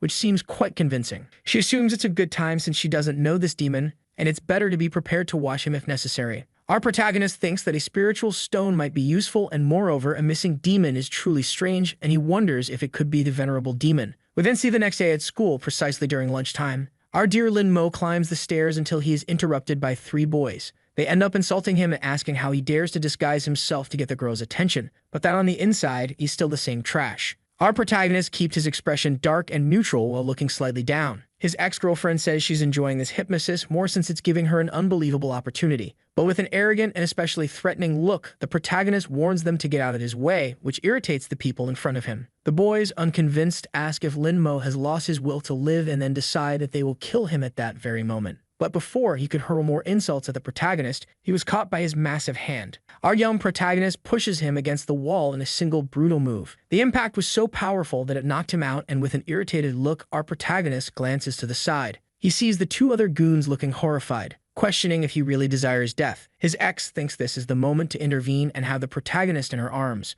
But quickly, a black-haired girl steps in front of her. She shouts for them to stop tormenting him. It's the board game partner the protagonist met, and she immediately questions what's going on there. The beaten and crying boy lied, saying they just wanted to be friends, but Lin Mo pushed him and punched his nose. The young woman questions if that's really true, since there's no way of knowing if the boy is lying. Soon after, the protagonist's ex insults the girl, saying she ruined her moment. She then pretends to have just arrived and asks if her protagonist is okay, claiming she heard there was a commotion and rushed over. She asks if it was the girl who did it, and then thanks her. She adds that one day she'll treat her to lunch to properly show her gratitude. She then grabs the protagonist's hand and asks him to leave with her. But promptly, the black-haired girl holds her hand. With a confident tone, she says that this is truly detestable, as a woman should not take advantage of a defenseless man. With a malicious and angry expression, the ex-girlfriend tells her to stay away and not meddle in her affairs, as it's the best she can do. The protagonist tells her to let it go since they can leave now. He realizes she's losing control of the protagonist, so she tries to use her hypnosis.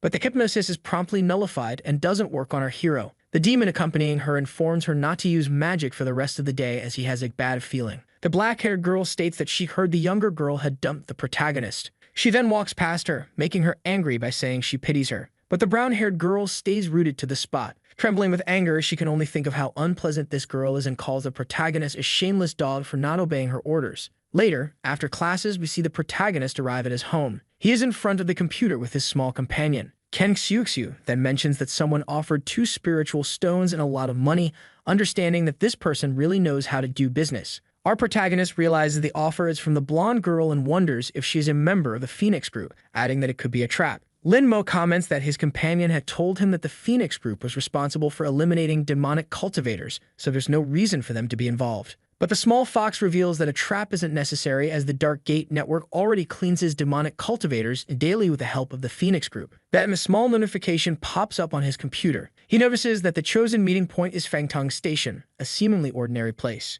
Even so, just to be safe, he goes disguised as usual. His small fox is perplexed, knowing that none of this is necessary, as the site and the delivery are completely secure. The next day after classes, the protagonist successfully completes the delivery. He calculates that after the 200,000 commission in cash, he has 700,000 left in the spiritual stones. But still, he hadn't expected the quality of items in this world to be so poor. Our young protagonist then absorbs the raw materials all at once. With a smile, he realizes that at least he can still recover some of his spiritual power. He then takes 2 more talismans that he crafted, thus unleashing a massive dragon from the 2 papers. The protagonist instructs his small companion to sell the 2 on the Dark Gate network, to which the fox confirms. He can see the comments from people genuinely praising whoever the master was who created these 2 types of talismans. Lin Mo thinks that this world is truly backward in terms of cultivation, and it's strange that they get excited over a simple first-level talisman. Quickly, his small companion becomes excited and perplexed, because someone offered 3 million all at once for the protagonist's talisman. But soon, the price shot up to 4 million in one go. Someone in a fully technological room asks if they've gone mad. They then question how a first-level talisman can cost more than 3 million. Quickly, someone on the microphone states that the invisibility talisman that was sold earlier wasn't ordinary, and that's why they want to find out about the manufacturer. In the blonde girl's house, she looks at her state-of-the-art computer. Quickly, she starts getting even more irritated as she sees something in front of her. Yutang then clicks her mouse once,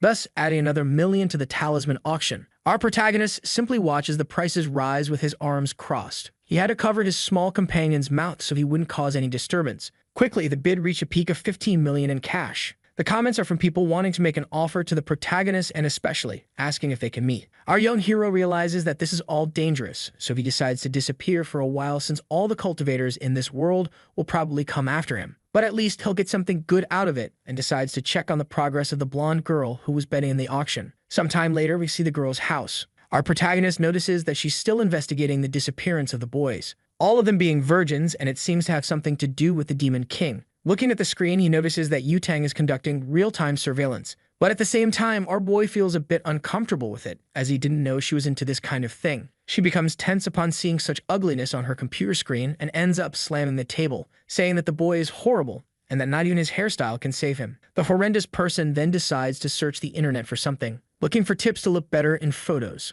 It could be anything that would make him look beautiful.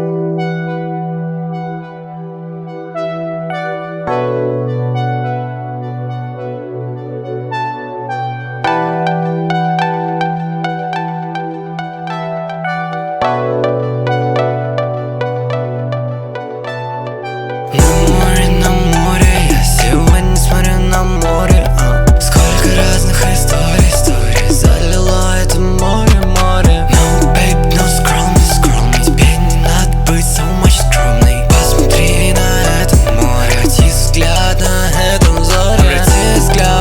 этом взоре. Ты облако похоже на сердце, что-то вроде. Если ты хотела, отложи что-то попозже. Сделай прямо сейчас, вообще нисколько позже.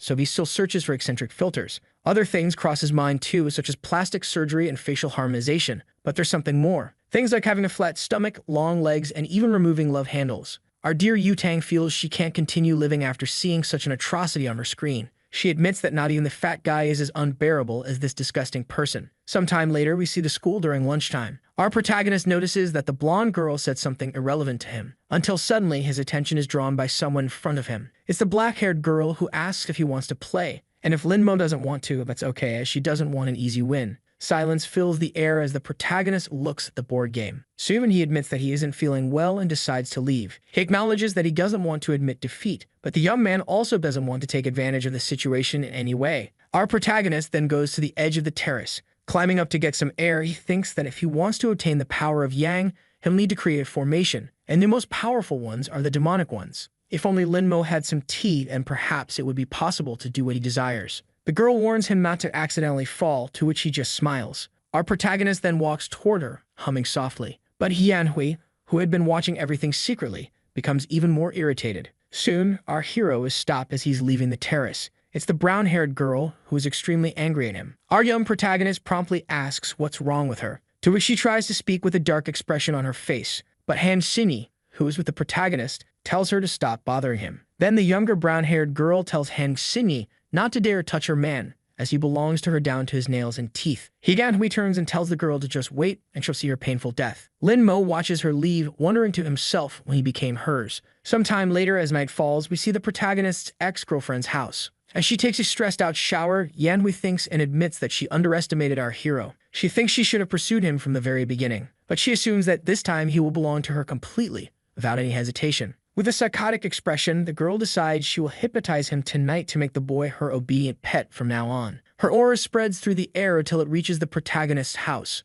The purple energy approaches him while he is having his morning beauty sleep, but a barrier formed from his energy manages to hold back all this negative impact. His small companion wakes up and notices something happened, wondering what could have caused such torment while he slept. Quickly, Linmo realizes it's a remote hypnosis technique and admits he never thought anyone in this world would use something like that to hypnotize this emperor. The next day, we see our protagonist's school. The brown-haired girl stands in front of him, blocking and preventing his path. She tells him that tonight he will get ready and come to her house. With eyes full of malice, she can only imagine the taste at his lips and becomes even more anxious for the night to arrive. But then she takes on a psychotic expression, thinking she has successfully hypnotized Lin Mo and assumes he will be obedient. On the other hand, our protagonist continues walking calmly, smiling as he realizes that it was her who tried to hypnotize him the previous night. It is then revealed that our hero managed to attach a paper doll to the girl's back. His consciousness was already linked to the small doll that smiled at our protagonist. We then see him later in the classroom, until suddenly, something catches his attention. It's the paper doll on his ex's body, which has just vanished. The reason for its disappearance was that the brown-haired girl herself discovered the small observer attached to her. She then incinerates it with her demonic purple flames. Her demon tells her she's pathetic for not noticing she was being watched. With sweat on her face and tense, Yanhui wonders who could be suspicious enough to need to monitor her. Her companion then informs her that whoever it is, it doesn't matter, as she cannot let this person ruin her plan. After school, as the afternoon begins to fall, we see our protagonist walking out thinking that whoever destroyed the paper doll might be connected to the venerable demon. But since there are so many cultivators in this world, he cannot act hastily, and it may be necessary for him to seek out the Phoenix group. If his calculations are correct, the blonde girl should pass by at that exact moment. In this world, the act he's about to commit has a very specific name. It's called fraud. The girl is suddenly startled when she realizes she has run over the protagonist. The blonde quickly stops her motorcycle as our boy crashes to the ground from the previous impact. She asks why he crossed without looking both ways. Holding him in her arms, she asks if he's okay and says she'll take him to the hospital. But with empty eyes, the boy just stands up, leaving her confused.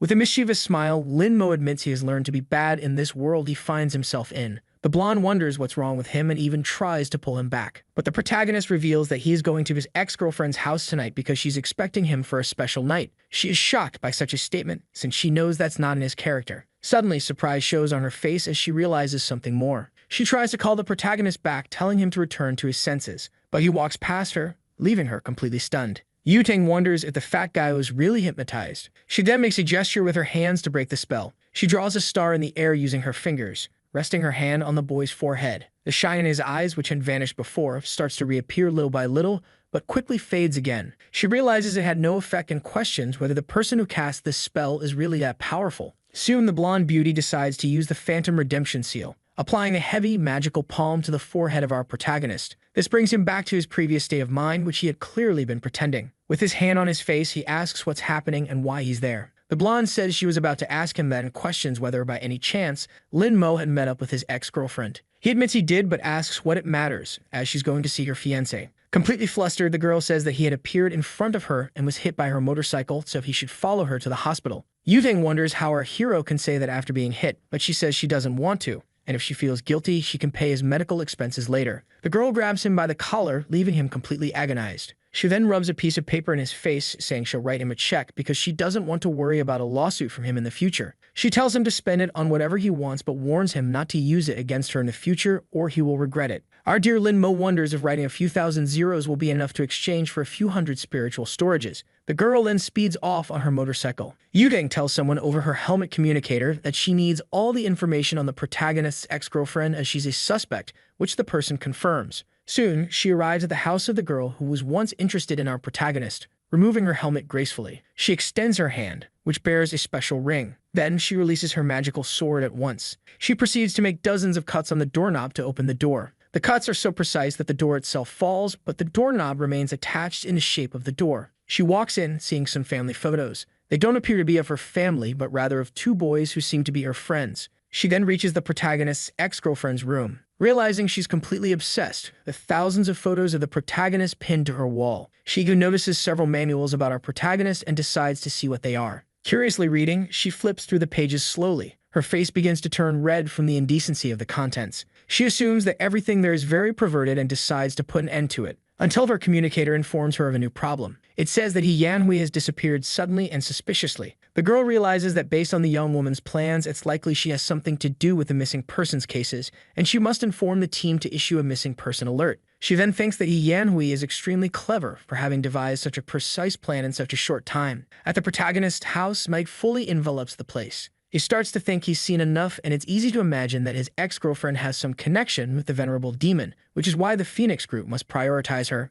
Suddenly, a sound catches our protagonist's attention. It's his cousin, who asks if he's seen the news recently. Promptly, our boy opens the door in a somewhat receptive manner. And quickly, the purple-haired boy informs him that Yanhui is being sought but our protagonist says he knows nothing as he no longer intends to approach her. Lin ends the conversation with the boy when he is met with a strong slam of the door. The young man insists that he at least check the news happening right at this moment. Our protagonist sees that He Yanhui from the Fengsheng Institute is suspected of an abuse case against a young man and is being sought nationwide. He thinks the search team is truly efficient, but there is still no information on the girl. The small fox thinks that this woman is really cruel and extremely foolish for daring to mess with his master. Lin Mo knows that if the venerable demon wants to absorb the yang power of a young man, he will end up forming a well-organized formation primarily of evil origin. Quickly, our young protagonist crouches down and starts rummaging through a box. The small white fox wonders what his master is searching for until he sees a glimmer in his gestures. Becoming even more confused, the small fox realizes that what he grabbed are just some seemingly ordinary wooden boards.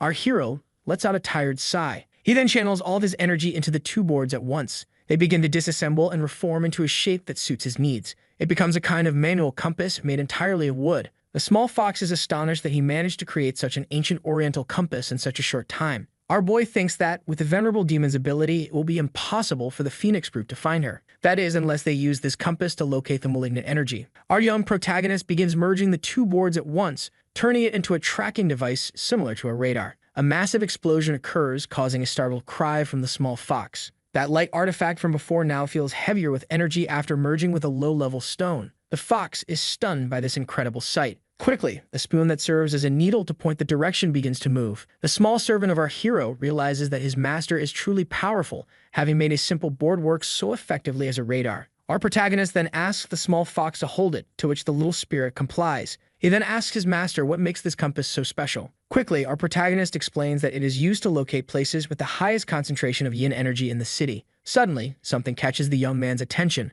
leaving him completely startled. He tells the small fox to hide, which it obeys with extreme precision. The boy calmly and silently watches the window, until the blonde girl appears with a funny expression, leaving him slightly confused. She pulls an excited and strange expression, making him feel completely uncomfortable. With his phone in hand, the young man quickly considers calling the police, to which she responds by telling him to open the window and not to do anything inappropriate. She apologizes for what she did, saying it was necessary. Our protagonist promptly asks what she's doing in a place like that, to which the girl tells him not to say nonsense and asks where he was injured. Our hero thinks that Yutang is suspicious of him, but by sheer luck he hasn't healed yet, so the injuries and scars are still on his body. He shows her his wound on his arm and also reveals another on his leg. Quickly, the girl lifts his pant leg in an indecent manner, revealing the minor wound. Completely flustered and embarrassed, he asks what she's doing, but Yutang insists she's just cleaning the wounds. Otherwise, she will be responsible for the scars that will remain if she doesn't. She thinks that this guy, who used to be chubby, really has the most beautiful legs she has ever seen. His fox shouts in his mind that his master offered his arm and she went straight for his legs, clearly taking advantage of him. Our protagonist pulls his pant leg back down and says he didn't imagine someone like Yutang would come over for such a trivial reason.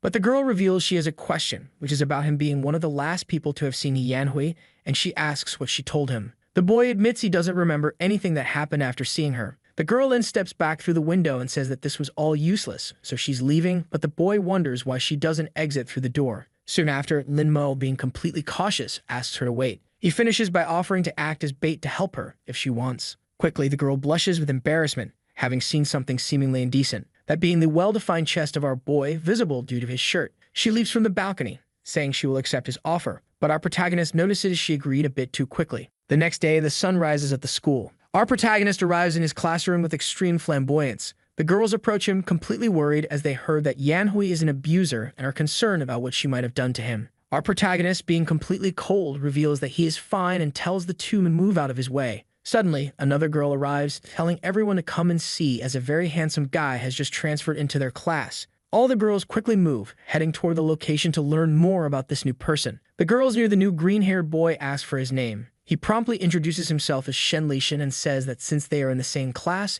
they can call him Lele. Suddenly, a few blonde strands catch his attention. The girls persuade him to go with them to a spot at the main entrance, to which he readily agrees. With ulterior motives, the young man reveals that he transferred to this school to investigate the case of He Yanhui, but even so, he did not expect to encounter such a beauty. But suddenly, he is surprised to see that she has her foot on the door. She then delivers a powerful kick that rips the door from its hinges. Immediately after, she shouts to her companion not to leave the school grounds as he shouldn't go outside before she does. The green-haired boy is completely bewildered by this behavior and begins calculating the odds of her being completely crazy despite her beauty. after school as the sun begins to set. Our protagonist leaves the premises still maintaining his usual extravagance. The blonde was waiting for him outside and orders Lin Mo to follow her. The two begin walking down the school hallway, which is completely silent. We can see that he was taken to the school's infirmary so they could be alone. He states that he's already healed, and if she touches his leg again, they'll have to retaliate and restrain her until the police arrive. But the girl reveals she doesn't care about that and asks our hero to look at a document. She reveals that she has a police relative who found a diary about how to take care of our protagonist in Yanhui's house,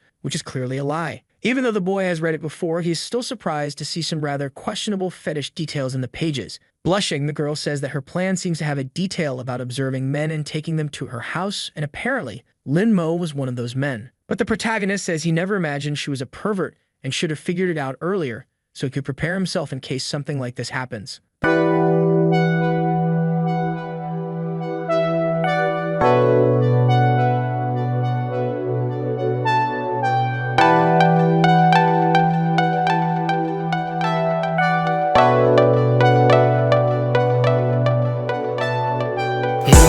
На море, я сегодня смотрю на море, сколько разных историй залило это море. No babe, no scroll, мне тебе не надо быть so much скромной. Посмотри на это море, обрати взгляд на этом взоре. Ты облако похоже на сердце, что-то вроде. Если ты хотела отложить что-то попозже, сделай прямо сейчас, вообще нисколько позже. The blonde then says they searched the entire country for her, but still haven't found a trace of her, not even in her favorite spots. Our protagonist puts on his glasses and mentions that he remembers Yanhui always liked spooky places since childhood, so she's probably hiding in one of those places. The reason no one has found her is likely because she used some sort of makeup. He says all this while striking an extremely cool pose, to which the girl replies that our hero doesn't need to act like the school detective. Yutang realizes it all makes sense, as she must have used some kind of disguise to hide. She understands that Yanhui really enjoys dark places, so she must have taken many young boys there to practice her dark arts on their defenseless bodies. The girl then says that's all she has to discuss for today, and that therefore our hero needs to leave right now. He gives a mischievous smile at all this. Soon we see his house, where he appears completely defenseless. He has given her the clues, and next time Zhao Yutang will go to the darknet to buy a magic weapon to help find the yin energy. The boy then calls his small apprentice, who quickly appears. Our protagonist instructs him to put the compass he made up for auction on the dark door, which the small fox understands immediately. He begins typing on the keyboard with extreme speed. He decides to set the initial price at 10,000 in cash and publishes it. Then he informs his master that he has already listed it for auction, and it's just a matter of time before they see the results. Ken Xiushu notices that the bidding price is rising abnormally fast, as if it's an item highly coveted by everyone. Quickly, the 10,000 in cash turns into 5 million at a surreal speed. At the same time, we see Zhao Yutang's house, our blonde protagonist. She notices that the price has already reached 5 million in the blink of an eye and continues to rise non-stop. With a cunning smile on her face, she remarks that these people really like to flaunt their money, and then declares that they have no money compared to her. Through his observation doll, our protagonist sees that Zhao Yutang is indeed bidding with intense eagerness. It seems that she is likely to win the item, and as a result, will be able to track down the ex-girlfriend of our dear protagonist. Quickly, the price reaches the astonishing mark of 10 million. The small fox realizes that this is an unbelievable result achieved in mere seconds and wonders how many married women have that much money. We then see, a day later, the blonde meeting with several other women and an elderly woman with a cane. She reveals that the place with the highest concentration of yin is exactly here. The old woman thinks out loud, saying that this is a great treasure pointing hundreds of miles away and reveals the strongest yin energy, so it must be very rare. Our girl notices that this expert has been specially invited by the group to assist in this mission, and that it's not easy to receive praise from this woman. Drawing her cane, the old lady reveals a weapon and then declares that she will explore the path ahead, instructing the others to wait there. As the elderly woman approaches, a massive green, demonic hand suddenly appears in front of her. A gigantic explosion occurs, a result of a special attack the woman used at the right moment before being struck. Our protagonist, seeing everything through his paper doll, can only feel tense about the situation. He recalls that there wasn't a way to break the formation, and that it might be some modern weapon she pulled from her ring. He realizes that this is something unprecedented in this world and concludes that it is incredible, something he never imagined. Suddenly, his wall shatters as an extremely muscular woman bursts in while carrying his cousin. Our young hero is shocked as he notices the woman emanates a strange green and malignant aura. The small fox calls out to his master, saying that this woman also broke the protagonist's cousin. Lin Mo acknowledges this and asks the small fox not to move, as he had already anticipated this, knowing that there are some things one cannot do. It appears that Yanhui hypnotized them to attempt to kidnap him, but since the Phoenix group is still fighting, it's unlikely his ex would exert herself to come personally. As the fist comes towards him, he keeps in mind that there might be more to all of this. It could be a trap set by Yanhui to capture the Phoenix group while kidnapping him. All he has to do is wait for Yanhui to regret it, and fortunately, he was able to use his aura to protect his body and stay conscious. The woman ends up taking both cousins to a white van waiting outside suspiciously. She throws them inside the vehicle with bags over their heads, doing so abruptly and violently. She then drives away, cruising through the streets without the slightest concern. Soon, the woman reaches an abandoned factory, where the protagonist's ex is likely hiding. She removes the bag from our hero's head. Sadistically, she is surprised that it is him, clearly putting on a front. She asks if he is surprised to see her again in this place. With a sly smile, Lin Mo admits he is indeed surprised, insulting her in the process. She becomes extremely annoyed by the arrogant tone carried in his words. Throwing the boy against the wall, she can only assume he has a big, bold mouth to speak to her like that. Lin Mo advises her not to get any closer. Unbuttoning her shirt, she says he's still pretending to be arrogant and wonders if it was Zhao Yutang or Han Xinyi who took his virginity. Her demon informs her that the blonde has broken the formation and is quickly heading their way, so it's best for Yanhui to hurry up and get the job done. With a malicious smile and a wicked expression, she agrees, saying it's true since the Emperor is waiting for her next special move. She declares that the protagonist should stay there and wait, as she will return after they have tested the Emperor. Our boy becomes tense at the possibility that the demonic sword or the venerable demon might be communicating internally with the girl. In a dark cell where water drips, we see, sometime later, the protagonist's cousin sleeping peacefully, even in such a situation. Her cousin wakes up in a panic, pleading not to be killed or abused. Looking around, he begs to be spared from this cruel fate and, above all, wonders where he is. Elsewhere, we see the crater created by the old woman who broke the formation. Everyone gathers to see the massive sight. The blonde realizes that Yanhui was indeed clever enough to use this formation to turn the place into a point of extreme yin concentration. Now they must follow the next direction the compass points to, so they can arrive in time, as the people there might already be dead. A green demon appears, laughing, and asks where the women think they're going. Suddenly, a huge explosion occurs, throwing everyone backward. Laughing maliciously, the flame-covered demon declares that everyone there will die without any demands.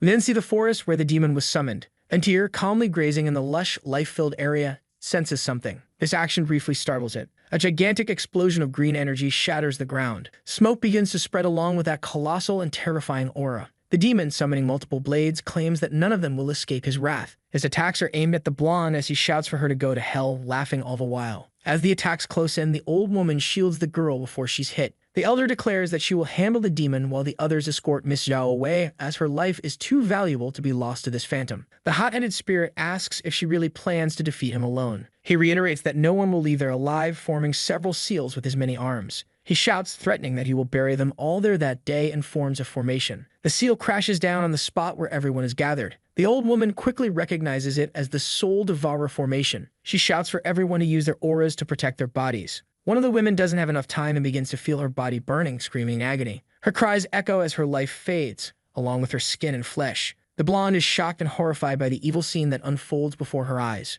She pulls out a special bow from her storage ring, along with an arrow made entirely of energy. Drawing the string, she mutters that this is a unique situation and she'll need to use ranged attacks. She announces her intention to aim for the demon's face in order to escape. Her aura arrow magically alters its trajectory. It strikes the demonic face with great precision, accompanied by a large explosion. Even so, the demon declares that it's nothing compared to his immense power. The elder states that her life energy and magic are severely weakened due to the formation, so they won't be able to cause any damage to him. Soon, the spirit begins to inflate his mouth with something. It is a thick, dense smoke. Zhao Yutang realizes that the spirit is resurrecting the corpses. Her former companion begins to move in a zombie-like and eerie manner. But with extreme agility, the zombie lunges at her. With quick thinking, the blonde draws something from her storage ring. It is a sword, which she uses to slice the zombified woman in half. The elder then states that she will control the poisonous gas and that the girl must deal with the blood puppets as soon as possible. She also reveals that there is no salvation for any of her companions. But from the blonde's perspective, she sees the remorse in part of the faces of those she once called friends. Even so, with the swift slash of her sword, she is able to defeat the monster. But with another adversary present, she decides to execute a maneuver in the air to finish it off. Unexpectedly, Yutang hears that dead body calling her name. She hesitates, unsure whether to strike her former friend who seems to have regained consciousness. But it was all in her head, as the monster still attacks, tearing a part of her abdomen with a single blow. The blonde can only cough up blood and regain her senses due to the damage. She grabs her weapon with more determination and ferocity. She then performs an X-shaped slash to end the fight. Even so, her wound is very severe. With blood dripping from her mouth and abdomen, she can only collapse to the ground. Her weapon dissolves into the wind along with the rain as she chokes on her own blood. She admits it was unexpected and wonders if these really were blood puppets. Yutang, in her thoughts, questions whether the old woman survived alongside her and thinks that if she had known the danger, she wouldn't have brought so many people. The two hypnotized people who arrive at the scene watch her as one of them pulls out a knife. The elder tries to shout the blonde's name. A spirit attacks her, asking how she dares to be distracted. Behind the barrier, the demon says he is eager to see how long the old woman's turtle shell will last. The blonde, lying on the ground, blames herself, realizing the elder was also dragged into this because of her. The knife flies towards her, ready to end her life. We can only hear her cursing herself as blood splatters into the air. But unexpectedly, the knife doesn't hit her. It strikes the ground beside her. The head of the attacker was severed in an instant. A girl announces that she felt the blonde's vitality fading too quickly and ran over. This is Zhao Hongling, leader of the Phoenix Group, who states that it's too early for Yutang to die. Yutang recognizes her as the man beside her stares at the seemingly younger girl. But we are surprised as the man's head flies and the blonde addresses her as grandma.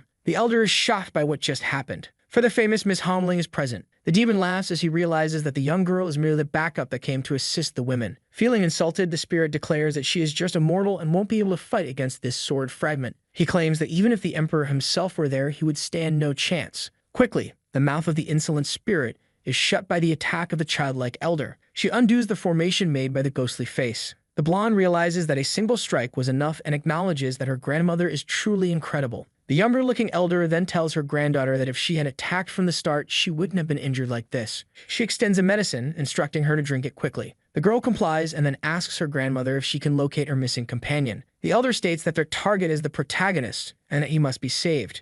She reassures her granddaughter, saying that she knows everything and that she doesn't need to worry. She should focus on resting. The girl feels confused about resting until her vision begins to blur. As she falls asleep, the younger elder calls the older one, who promptly responds. The elder questions where the companion her granddaughter mentioned is. The old woman responds that based on her and Yutang's guesses, he should be in an area with an abundance of extreme yin energy. The younger-looking elder, with her sword in hand, states that there's no need for further explanations. She then asserts that she can still find the place with the greatest concentration of yin. Amusingly, the sword begins to float as she tries to ascend, but she soon falls in a presumptuous and even ridiculous manner. She orders everyone to move quickly, as they need to take the blonde back to HQ to treat her wounds, while the elder will head to the supposed location with the highest yin concentration. She then darts toward the location, saying she'll see them later. We then see the abandoned factory where our protagonist is held. His ex-girlfriend, now possessed by the demon, begins performing a ritual. The fox, alongside the protagonist, asks what she is doing. Our protagonist explains that she is absorbing the yang energy from these men to increase her power, and the price is that she will age. Suddenly, something grabs her attention,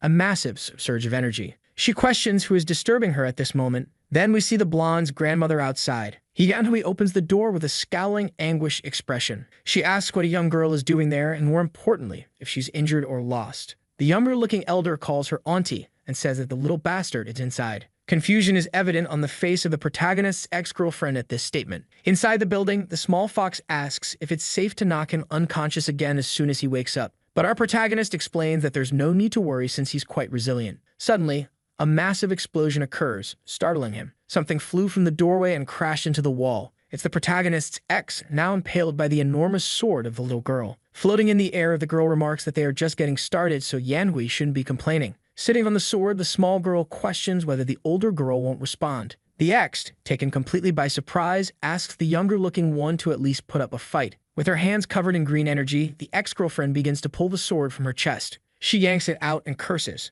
throwing the sword upward. The little girl hovers in the air, watching the scene unfold amusingly. The ex throws the sword and yells for the brat to go to hell. The attack is powerful and incredibly strong. Even so, the wound in her chest starts throbbing in pain, while her shirt struggles under the weight of her chest. She wonders who this brat is. Perched on the sword, the younger-looking girl asks if that's all, as the fight seems to be reaching its end. The ex-girlfriend then asks her demon what she should do since she is no match for her. But when she receives no response from the demon, she remains confused. We see a scene from a day ago in an unknown house. The protagonist's board game partner is staring at herself from the past. Both seem uncomfortable with the strange connection. But soon, the silence is broken as the girl lets out a sigh. She reveals that she's tense because this is the start of the 146th game. But suddenly, something explodes in her mind, grabbing her attention. It's the strong cry of a demonic sword. We see a distant cabin in the forest, seemingly isolated. The boy in the demon's grasp starts screaming for release. He then asks if the entity knows who he is. He reveals himself as a member of the celestial demonic sect. The demon isn't surprised and even recalls that the young man indeed belongs to the celestial demonic sect, but he informs him that such a sect, as fertile as it is, won't be difficult for him to massacre. With tears in his eyes, the boy realizes that this Kai is extremely powerful, and so he cries out for help. Suddenly, a massive explosion occurs at the entrance of the demon's residence. We see a huge trail of dust rising and falling at the now open doorway. A leg steps through. It's a woman who just entered. She stomps the ground with a strong, imposing force, almost as a threat. The spirit recognizes that this Kai is unusual. It belongs to someone unique. The figure before him is, in fact, his long-awaited mistress. Crying into the flushed face, he starts shouting for her as he runs toward her. The girl pushes him away with her foot, telling him to stop making such a fuss, to which he agrees. The girl identifies him as the demon allied with Yanhui. He confirms, stating she's right, and admits that the familiar feeling of being stepped on is indeed his mistress.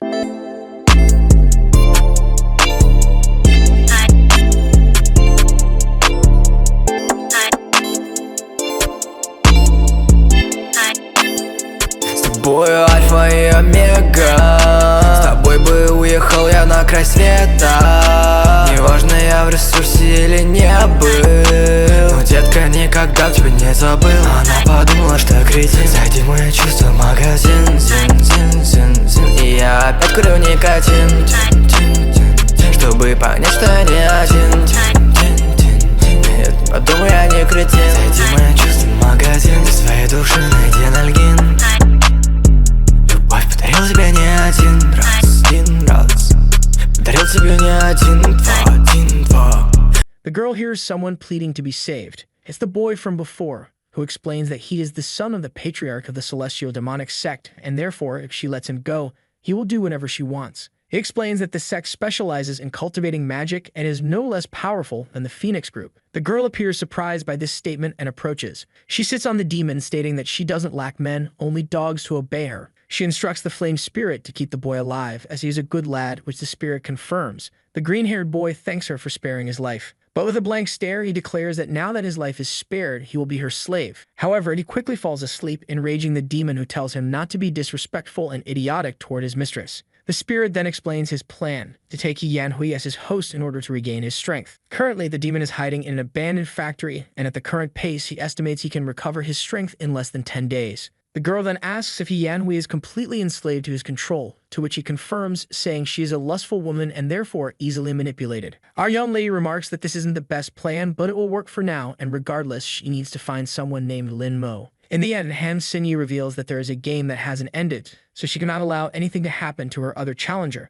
which the demon acknowledges. The spirit then advises that his mistress should collect the fragments as soon as possible, since the situation is growing larger and worse by the second. But the girl insists there's no rush, as the emperor has also come to this world, leaving the demon utterly shocked. She explains that the memories between the fragments of the demonic sword do not communicate with each other, but some time ago, she sensed a breath from one of the fragments. However, just as she was about to reach it, the sword's ki was completely dissipated by a stronger ki she had only seen in the emperor in 1,000 years. The demon considers using Yanhui merely as bait to lure the emperor, then orders her to go and kill that brat. She questions how she's supposed to kill the girl, admitting that she's never been in a major battle since childhood and knows nothing about martial arts. So even the younger-looking girl decides to use her secret sword technique. The protagonist X claims she doesn't even know how to fight or engage in combat, so the demon decides that she is useless and takes control of her body. Her pupils dilate into a different shape as she says that this is something special. She declares that the old woman is a waste and therefore she cannot be allowed to live even a second longer. With sinister laughter, the spirit charges forward with the girl's body toward the younger-looking one. Suddenly, a sword flies toward his back while he keeps a bizarre grin. The spirit manages to deflect the sword with a sidekick. Laughing, he grabs the weapon,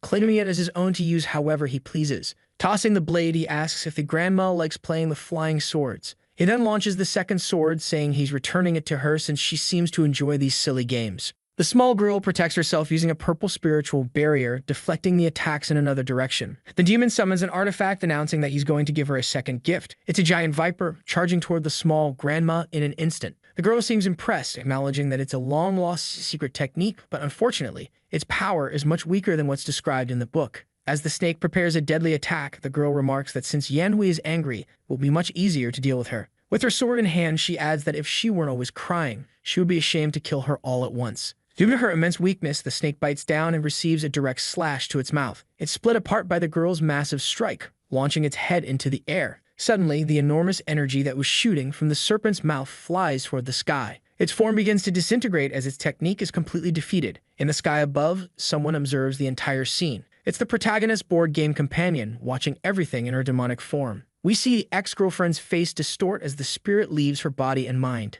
The purple energy exits her body, gathering into a single point. It forms a fragment of the previously lost sword belonging to the demon girl. The younger-looking elder declares that it finally abandoned its host to stop being useless. She admits she never thought it would be a sword, much less a simple broken sword, and thus feels a bit disappointed. But soon fear grips her, as the sword seems offended by being called broken. The protagonist's companion remarks that it's quite shameless to kick a dog when the owner isn't around, and that the sword should be more careful. The girl, sweating profusely from tension, recognizes this key as belonging to a high-level underworld demon. Her breathing begins to falter and catch in her throat as she feels the overwhelming pressure. Slowly turning her face, she witnesses this terrifying scene. She struggles to regain her breath, feeling suffocated by the sheer power disparity. Staring up at the girl above her, the elder can only tremble at the frightening sight. The horned girl taunts her, saying she's shameless for daring to stare at her so boldly. Suddenly, with incredible speed, the demoness vanishes from above the elder. Holding her sword, she remarks that it's no wonder she was so hard to find since her Kai was being suppressed by the seemingly older girl. The elder attempts to use her purple energy to fend off the attack and defeat the demon girl. She uses the 8th level Taoist sealing technique, causing pink bands to start wrapping around the demoness's face and body. But through those bands, a clear look of menace is visible, one that belongs to someone vastly superior to that technique. As the spell nears completion, the bands begin to change to a deep orange hue. The nails anchor into the ground, finalizing the invocation of her sealing technique. The elder uses the power of the body she possesses to borrow the 10,000 talismans of the 8 directions. She initiates the suppression of evil with the 10,000 talismans to seal the demon as well. Despite this, pink energy emanates from the massive seal. Still tense, she uses 4 celestial flames to enhance the spell's effectiveness. She then invokes the red lotus seal of the infernal sky to support the process. She completes the seal, closing off the demoness entirely. She begins reciting a higher vow, using the law of equality to make all demons tremble and hide. She decides to combine her techniques to perform her final spell. The energy made Buddha clasps its hands in prayer as its tears fall. Suddenly, a crack appears, spreading rapidly. The enormous statue that just emerged begins to shatter deeply under the power of the sealed being. This was not the outcome she expected. It simply should not be possible. A bright red light starts emanating from the figure. She recalls hearing that Hongling is the strongest fighter and that no one can surpass her, but she isn't impressed by the so-called strongest fighter's power. It's time to end this brat's fun. Despite feeling apprehensive, she says things aren't over yet. But standing beside her, the strange woman is already at her side, curious about what's supposedly not over. At that moment, the girl realizes she's in serious trouble as her abdomen has been sliced without her even noticing. The demon woman remarks that when she says it's over, it really is over. She continues on her path while the poor redhead of modest stature collapses to the ground.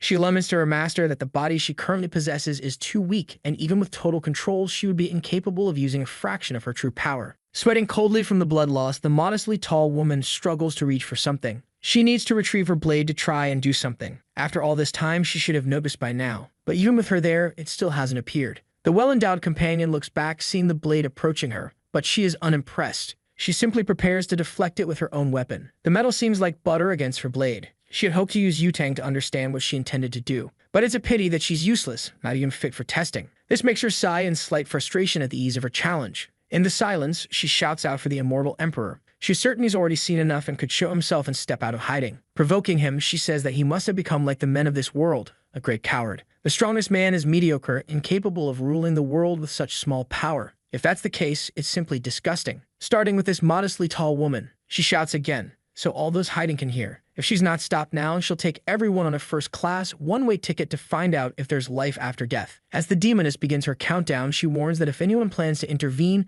they better hurry up because she's counting to 3. One of the women covers her mouth to stop herself from saying anything. The young man remains in his cage doing nothing. The demoness starts her count. A drop of water drips onto the boy's head and he appears oblivious to the situation. Suddenly, he decides to pay attention. 2 seconds have already passed in her countdown. Then a desperate voice shouts, pleading not to be sent to the world of regrets. On the ground, the small figure writhes in agony. A silver-haired woman continues to hold her mouth shut. Meanwhile, the demoness is delighted with this reaction. But since nothing was done, the countdown ends and a massive pillar of energy shoots up into the sky. The area becomes the epicenter of a powerful manifestation of energy. Before her, a mighty vortex forms. Its light is so intense that one must shield their eyes to avoid being blinded. Finally, the one she had been waiting for appears in the place. This makes her happy, as she is sure the immortal emperor has not died and is still alive. Far away, someone questions what has happened to the sky. Looking at the camera, they note that a pillar of light has formed at the abandoned factory. Even though it's a cold day, the area around the light is incredibly hot, pushing away the rain.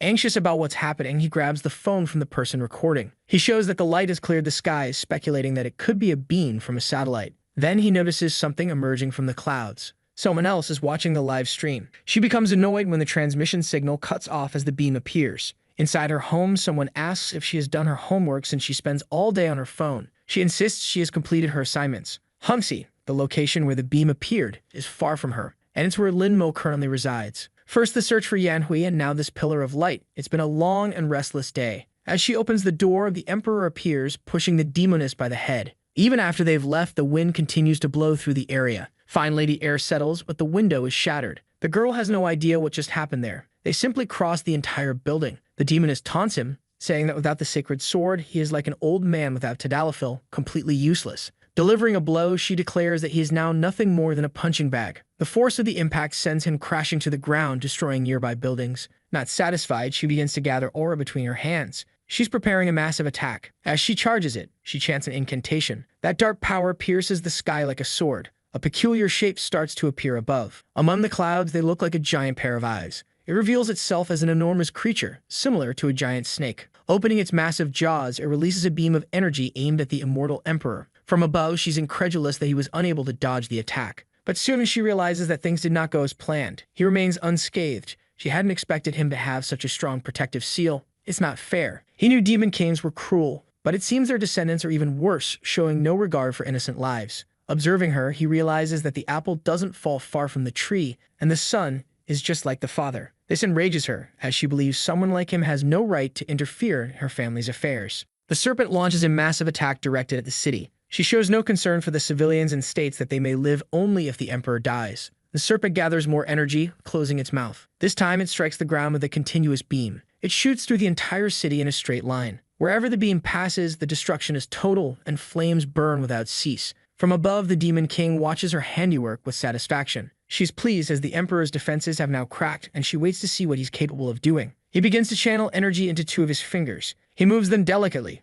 To her surprise, this movement is familiar and she recognizes it. It's a sword technique. As she realizes this, the serpent is already struck. Then, as she looks at the creature, she notices the severe damage. Finally, after some time, the Emperor wields a sword. Now it's with him. It's a good embryo, and it was worth the wait. She realizes that he placed a charm on the sword when she wasn't looking, forcing her to reveal her weakness. But his plan would only work if he could wield the trash in his hands. Creating a circle with the sword, he prepares a technique. He then brings the sword down, performing a slash. It's a secret technique, the refinement of the divine flame. She feels satisfied, as he always has something new to show. An intense clash of energies occurs between them. The two begin to collide at incredible speed in the sky. Quickly reacting, the Demon Queen catches him off guard. After several attacks, she manages to land a slash on him. Even so, he smiles as he had finally arrived, just slower than the sword. Then the figure representing him vanishes and rays of light emerge from it. Realizing that the figure was burned, she understands it was a clone, but she doesn't know what passed through it. A small paper doll suddenly appears in front of her, completely pierced. Meanwhile, two combat planes approach, unleashing bursts of gunfire. She assumes this is also part of the Emperor's plan, but modern weapons lack any aura. They are just high-speed projectiles. Unimpressed, she makes a move with her sword, mockingly calling them brave. Still, one of the planes manages to evade the aura attack. It launches a missile toward its target. However, to her, that attack is far too slow. But the missile corrects its trajectory. This catches the Demon Queen off guard. She is engulfed in a massive explosion. The target is locked and the planes continue their assault. A barrage of missiles explodes upon impact. Everything is going according to his plan, but he knows modern weapons won't hold her for more than a minute. Without his sword, he isn't a match for her, so he needs something as powerful as his sacred sword. The forging had been completed during the battle. Now only one final and crucial step remains. He sighs as it is time to begin the cooling process. With little fuel remaining, the planes prepare to return to base. Suddenly, an eruption occurs in the city's ground. A massive, shapeless hand rises toward the sky. It grabs one of the planes. Over the radio, the pilot warns the others to get away as quickly as possible. The other plane attempts to evade the hand, but it is struck as the hand uses its companion as a weapon. An eyeless creature appears, roaring furiously. The creature is colossal, dwarfing the nearby buildings. From above, the Demon Queen declares that this is what happens when they interfere in her fight. Now they all must die. Someone informs her that the beast is a roaming source of spiritual energy, a perfect opportunity to eliminate the Emperor before he completes his plan. But from above, something catches her attention. It distracts her, drawing her focus. A small child is crying, searching for his father. As he cries, he says he's very scared. While he shouts for his father, one of the creature's claws moves toward him. It's only a moment away from turning him into a splatter. The demon queen watches closely. The little boy continues crying, unaware that he's about to become a sandwich filling. This scene makes her close her eyes as she recalls something. She remembers when she was also small, searching for her father. With all the destruction, the city is in chaos and all the exits are blocked. In the middle of the traffic, a call goes unanswered. The man says his wife never answers, even when it's important. Unfortunately, they can't get a phone signal. But through the news, they learn that the monster that had appeared in the city center has vanished suddenly. Inside the car, the man worries about the rain that has begun to fall. His daughter mentions that the news had predicted no rain for that day. Beside the bridge, a massive cyclone is forming, gathering water into its body. Some curious onlookers get out of their cars to film it, completely disconnected from the reality and the risk it poses. At the center of the cyclone is the Emperor's blazing sword.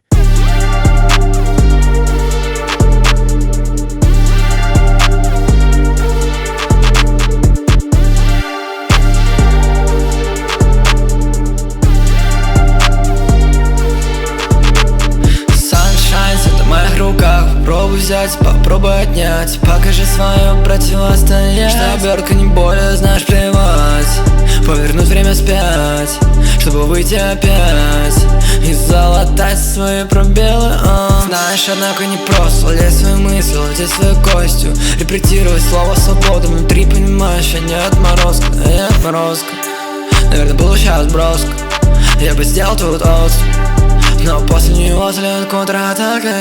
Молодой, ничего не понимаю, город колот меня изнутри. He is manipulating the water. It's how he's cooling his sword. The energy condenses, releasing a shockwave that creates waves in the water. The force of the waves drags cars on the bridge, likely sweeping away the fools filming as well. Afterward, a thick fog forms over the area. The girl exits the car despite her father's warnings to stay inside. She looks toward where the river was and she can't believe what she sees. All the water that had been below has disappeared, as if it had been drained. High above, the Emperor stands before his sword. He reaches out a hand to the weapon's hilt. The moment he touches it, an intense burst of light is released. The light is visible even within the mist. The energy released is so powerful that the fog is immediately dispersed. Now the blade he's been preparing is ready to strike down the unprepared. He looks at the fruit of his effort. It had been a long wait. In the mist, the demon queen states that he has been playing the fool while holding a child's hand. She says she wasn't waiting there for him. The little kid smiles because he's finally found his irresponsible father. They embrace and the demon queen tells the adult to get out of there because it's not safe. She doesn't like dragging out fights, so she plans to end this quickly, just as they did in her previous life. The Emperor agrees with her. Positioning her sword above her head, she begins chanting an invocation for a powerful barrier spell. Not to be outdone, the Emperor also summons an entity, but his is adorned with sacred colors.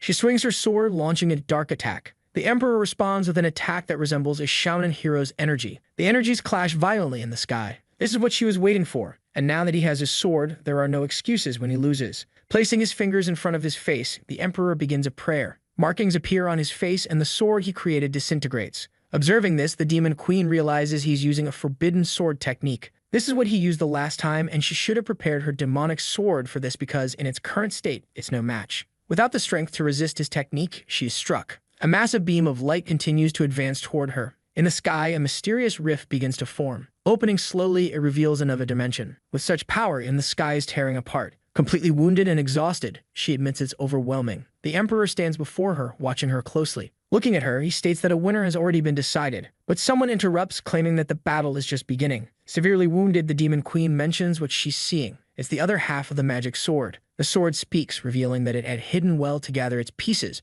but the woman possessed many of them. In her injured state, she declares that even that fake sword wouldn't be able to land a fatal blow on her. Soon, she'll recover from her wounds, and unlike him, she still has a magic sword. Even if it's a mediocre victory, a winner has already been decided. Unexpectedly, the sword pierces her from behind, emerging through her chest. The sword refuses to take orders from someone whose energy is so weak. Now the two of them will die in this place. The cursed sword intends to start with the weakest one first. Telling her to return home, in this case to hell, it charges forward. It violently strikes the spot where the demon queen was. But something is wrong, there are no guts, only concrete. Mockingly, the sword remarks that the Emperor played the hero, saving the damsel in distress, but he's just a fool. Barely able to stand, the demon queen asks to be put down as she didn't consent to the touch. Being saved by the Emperor is worse than being cut by the cursed sword and more hateful than being a bald woman. Looking at her, he asks her not to act so stubbornly and to conserve her energy if she doesn't want to die right there. He has a plan, but he needs her help. The sword had transformed into a massive monster, and like a nosy gossip, it wanted to know what they were whispering about.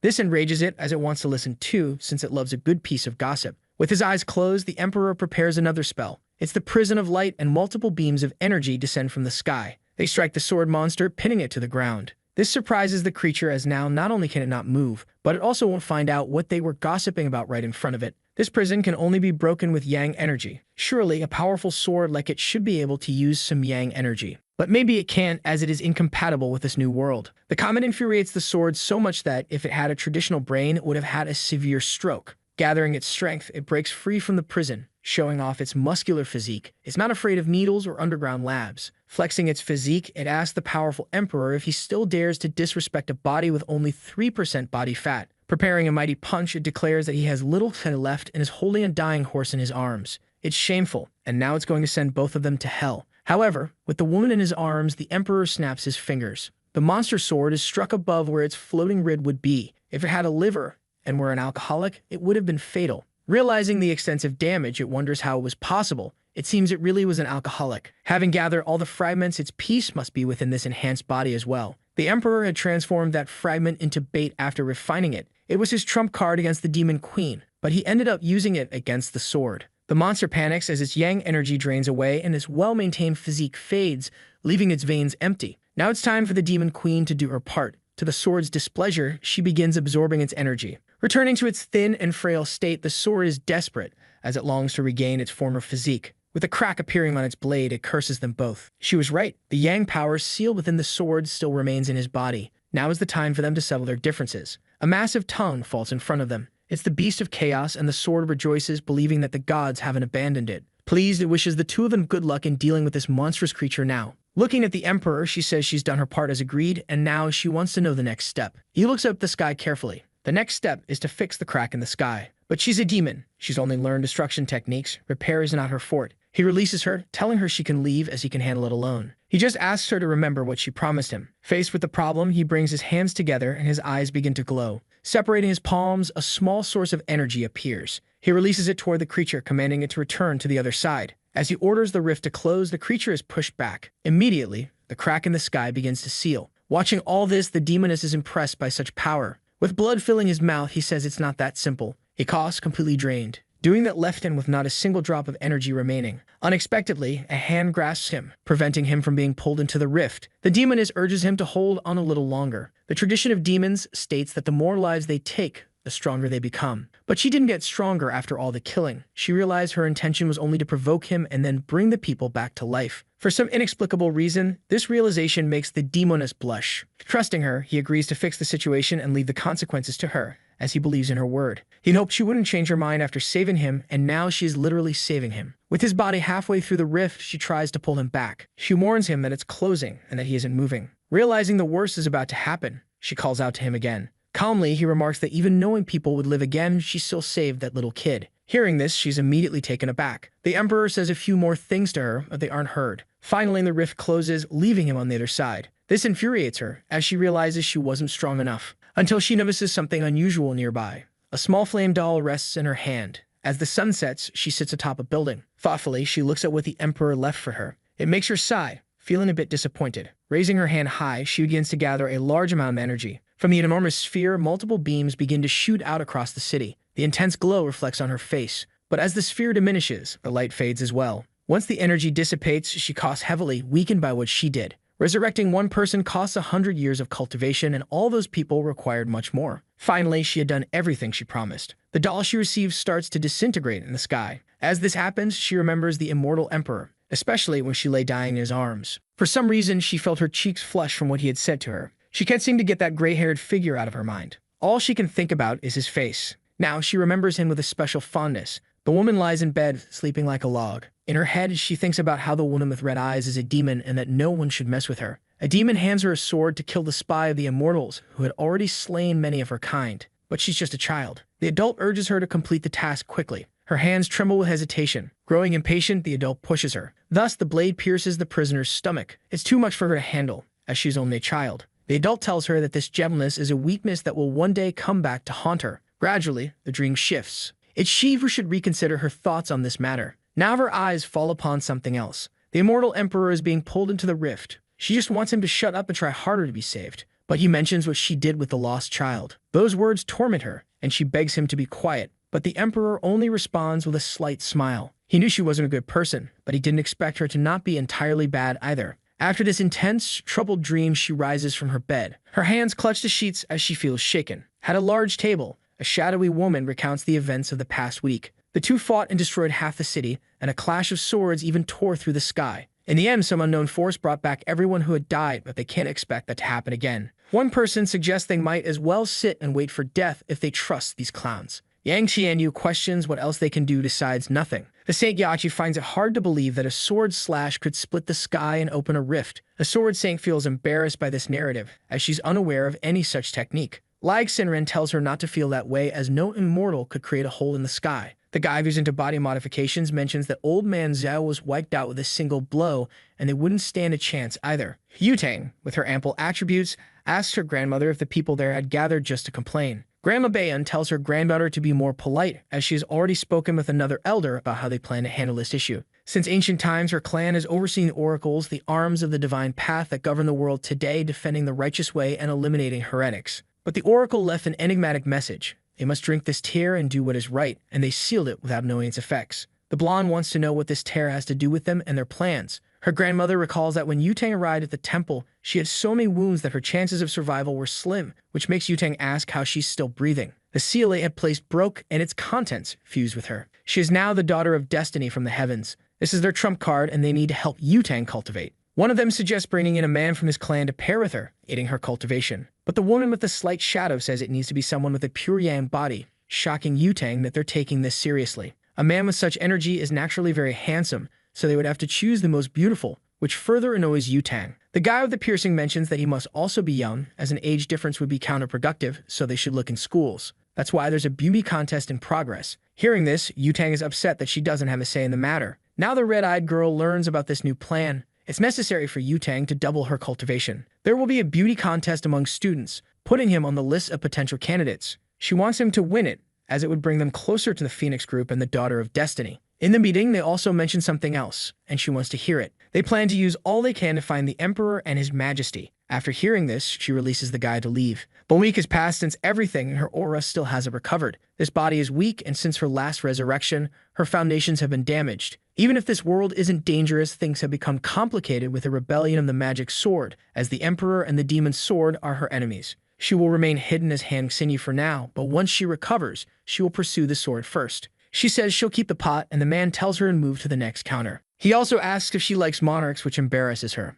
A small girl with foxy ears greets her master. She asks if he's all right, but the young man is meditating, deeply focused. However, he had instructed her to keep an eye on Yutang with the paper doll, so she summarizes the meeting's events. She didn't hear everything clearly, but she mentioned the beauty contest and how they want to double Yutang's cultivation to face the demon queen. Additionally, they're searching for her master and the demon, so he dismisses her as he needs to focus. The use of forbidden techniques affects his mortal body, making it feel as if he has no power left, so he must keep Lin Mo under the radar for a while. He makes a precise move on the board. His opponent has lost to him once again. She acknowledges this but thinks she only let him win because he was kidnapped because of her, believing that a mortal would never truly beat her. She recalls that she promised him a wish if he won, assuming it would be something like going out together or something typical. To her surprise, he says that's boring and suggests they discuss it another time. She hadn't played well today, she seems sleepy and shouldn't wash her face before coming to school. This infuriates her, as she tried to be nice to the mortal, but it only inflated his ego more. She vows never to let him win again. A young woman greets Lin Mo,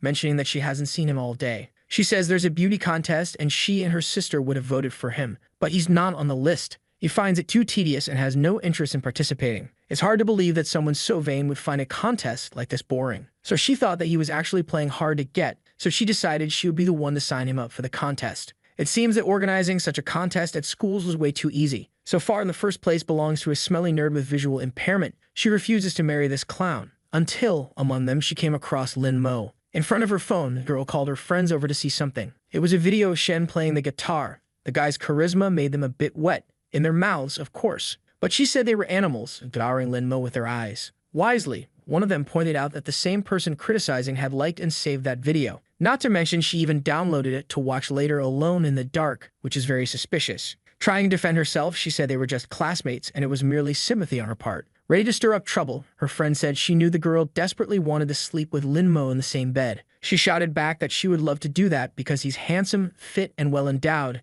and if she was being honest, it shouldn't be a problem. From afar, two envious boys called her superficial, but in truth, they wished they were the target of that attention. He swore he would win the contest, spending 8 hours a day taking care of his photos. Lin Mo had already surpassed him, and in first place was an immature clown who looked like a pet shop animal. He said he would work even harder, but his friend brought him back to reality, saying he didn't stand much of a chance. Someone mentioned that the great Shen Lishan was there. The androgynous and feminine boy with a genetic visual deficiency walked through the corridors being harassed. Then he said he was done for the day, because now he wanted to talk to Yutang alone. She thought he might not even know the real reason for the contest, but she was curious to know what he had to say. With a different voice, he said he hoped to continue receiving their support. But Yutang noticed this change. The boy approached with some cookies he had made for her, but his voice changed when he asked her to try one of them. But she refused to eat anything that clown made as he looked like someone who didn't wash his hands. She left calling him disgusting, but she noticed that the voice effect produced by the divine demon didn't affect her. Perhaps it's because she is the daughter of destiny. Yutang was definitely irritated, feeling disgusted by the guy with glasses.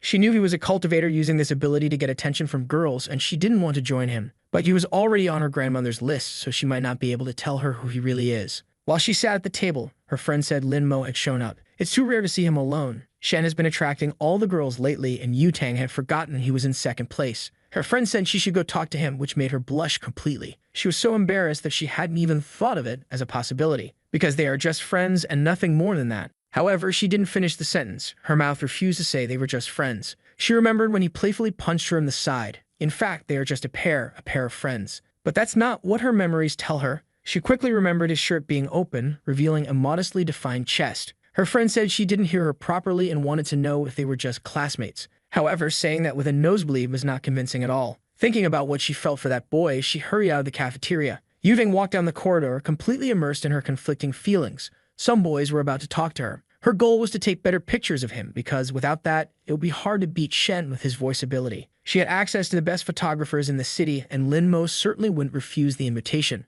But as soon as she made the offer to him, he refused immediately, and he even said that if she was so idle, she should get a part-time job. Not to mention she was just bothering him. She should find someone else to do that. And there's an even more important reason. He thought to himself that he wasn't feeling well and needed to spend all of his free time cultivating. But to her, he said he had recently been kidnapped and preferred not to trust girls. This last explanation seemed plausible, and she accepted his words. At the gym, she punched the punching bag with all her strength. Thinking about the situation, she imagined it was all her fault, because she had promised to protect him. She had told him everything would be fine. But in the end, it sounded like she was lying. Because of that, he no longer trusted her, and there was nothing she could do about it. It was a situation that filled her with rage. Thinking about all this, she started sobbing uncontrollably. Imagining marrying that disgusting, almost blind guy was worse than death. She soon became angry again and began beating the punching bag. A woman with huge biceps and a masculine face asked why the gym was empty. The attendant said Yutang had reserved the entire facility for herself today. Since she arrived, she had taken off her shirt and started hitting the punching bag, and she hadn't stopped since.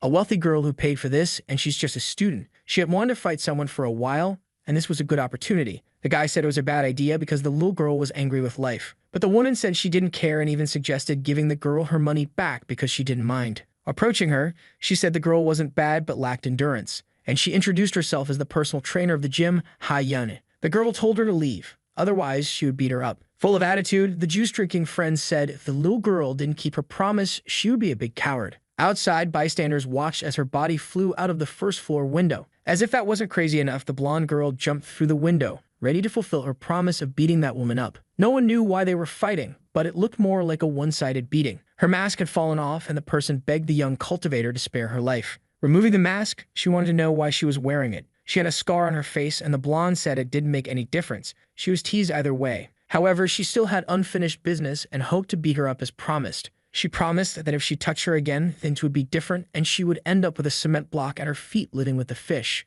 A policeman finally arrived since there was a report of a crime in progress. Seeing the scarred woman, he recognized her as a notorious pervert with a bounty on her head. She could abuse an 80-year-old man. Thus, the blonde went from villain to hero in the blink of an eye. In addition to receiving apologies from the bystanders, she also received the reward for capturing the fugitive. As if that wasn't enough, she was even interviewed for doing something so heroic. The next day, she was once again in the cafeteria with the same feeling as the day before. Her friend thought Yutang had called the red-haired girl over to talk about what she did with the fugitive, but that wasn't it. Every time she went out alone, she either earned money or met handsome guys, and her grandma said she needed to find a partner soon. So she wanted to know if she could use this luck to capture Lin Mo. But Lin Mo was known for being cold and calculating, and he recommended that she date Shen instead. Meanwhile, the other one couldn't stop coughing because she had choked. She was confident and only wanted to know everything about him, what he liked, what he disliked, his daily routine, blood type, address, nothing too invasive. It seemed that Lin Mo was the best friend of the red-haired girl, almost like a brother. If she wanted to know more about him, she had better start handing over coins because nothing comes for free.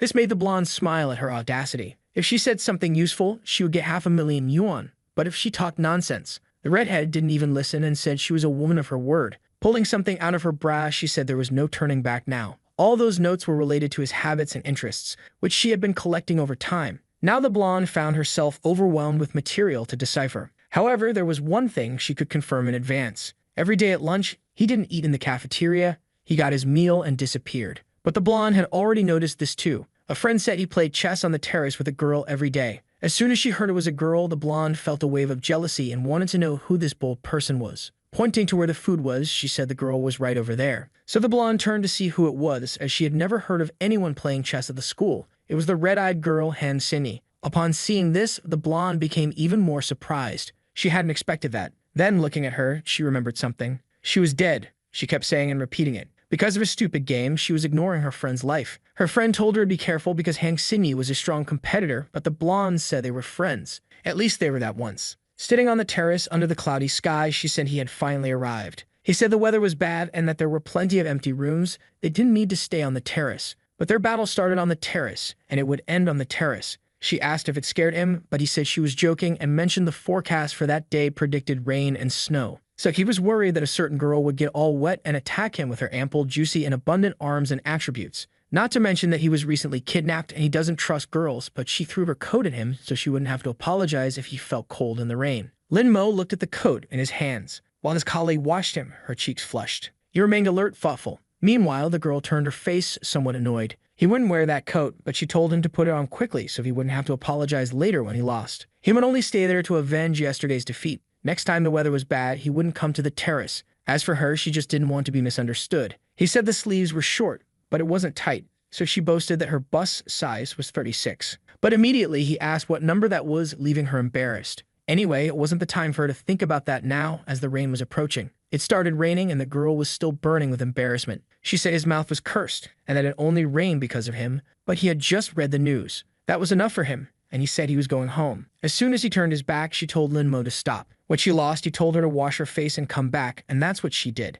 And now it was raining. Today they would play no matter what. Trying to be spontaneous, she invited him to play because she needed to beat him today. Looking at him, she felt annoyed because of the expression on his face. Irritated, she told him to go home if he didn't want to play with her. The girl stood in the rain, her clothes becoming transparent, feeling upset with Lin Mo. After venting, she looked at him discreetly. To her surprise, Lin Mo agreed to play, but only one match. Now it was his turn in the game. Realizing they were about to play, she looked at him a bit happier. Only to say that, actually, it was her turn to play. Because she was so powerful, she spent much of her life being feared, never having a friend or anyone she could trust. She was prepared to be the queen of demons, to commit genocides and lead. She didn't need to feel affection for anyone, but she managed to feel that in this world. Someone who accepted her spontaneous invitations. Someone who wanted to do things she liked to do in her company. For the first time, she felt joy in doing something like that. He sneezed, and the little girl wanted to know if her master was okay. He said he was fine and wanted to know how the Dark Gate was doing. Everything was fine. She had published all the Sinan she had received from him, and 8 had already been sold. That way, there would be compasses for her to find Yin energy, so the demonic sword wouldn't dare to be so aggressive. She should hide everything related to cultivation at home until the wall that was destroyed could be repaired. Suddenly, a woman appeared, calling him by name. She wanted to know what he had done with Yutang, as she had received several gifts from her, and the girl said she wanted to talk to him. Lin Mo said he had done nothing and hoped she would knock on the door next time. But they had guests, and she wanted him to go downstairs to greet them, but it would be a hassle for him, and he needed to take a bath. This upset her because Yutang was after him and he ignored her, but a marriage between them would be excellent for his family. She returned and asked the blonde to wait because Lin Mo was taking a bath to look even more handsome. The woman said she, her husband, and her son needed to leave and the blonde could stay with Lin Mo. but she just wanted to tell him something and leave right after. She called her husband to leave and said they would only return the next day after lunch, but the blonde said it wasn't necessary. The poor blonde just wanted to apologize, but the more she spoke, the more she was misunderstood. She was so nervous that she felt the need to go to the bathroom. So she began walking around the house looking for the bathroom. Then she saw a small crack open in a door. Unexpectedly, Lin Mo came out wearing only a towel, showing off his chiseled physique with no apparent fat, like a Greek deity. That's when he noticed someone standing in front of him, wearing just a towel. With the bulge clearly visible, he told her to say what she came to do there. But her thoughts were racing, as all she wanted was to get a closer look at that bulge. She apologized, saying she was looking for the bathroom and didn't know where it was. She insisted she hadn't seen anything, hadn't looked at anything, and that it wasn't her intention to see that bulge through the towel, and if she did see something, she'd already forgotten. But recalling the luck of the daughter of destiny, she started to wonder if her lustful thoughts had become reality. She was sure that something strong and intense was going to happen now, starting with her own feelings.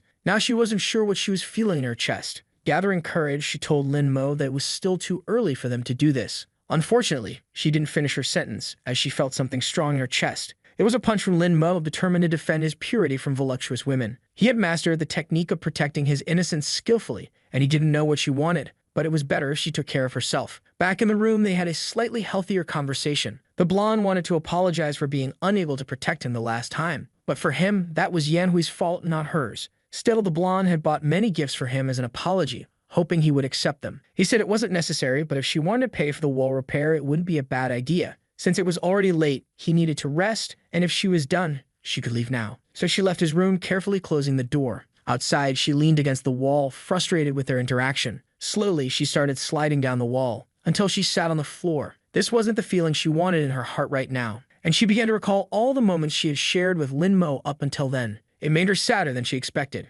Inside the room, he continued doing his pure boy activities that only exist in fictional narratives. Meanwhile, the blonde looked at him through the broken wall. She entered his room once again, calling his name. Being perfectly direct, she asked him to become her boyfriend. She waited, a bit apprehensive for the response. She said she would only say it once. She didn't want to take advantage of him because of the trauma from the kidnapping, and she knew he hadn't even recovered yet. But she ended up stammering when she tried to continue, until she blurted out that she liked taking him out and liked the scent he left in the helmet. These words seemed effective as he started sweating a little. She liked how he defended his purity when he misunderstood her. He was different from the others, and she probably meant nothing to him. But she would dedicate herself, and one day, she would be good enough for him. All those words exhausted her as if she had run a marathon. Lin Mo stood up and started walking towards her. She didn't know what to do anymore, not even if this would push him away. But she was a determined girl and never said anything without thinking. Giving up wasn't something in her vocabulary. Lin Mo was now against the wall, as no man could resist the declarations of a beautiful woman. The boy was sweating cold. He swallowed hard and prepared to speak. He said they had only known each other for 6 months, and even so, she claimed she liked him. He wanted to know if she thought love was something so superficial. But if that was what she wanted, she should pursue it because she was capable.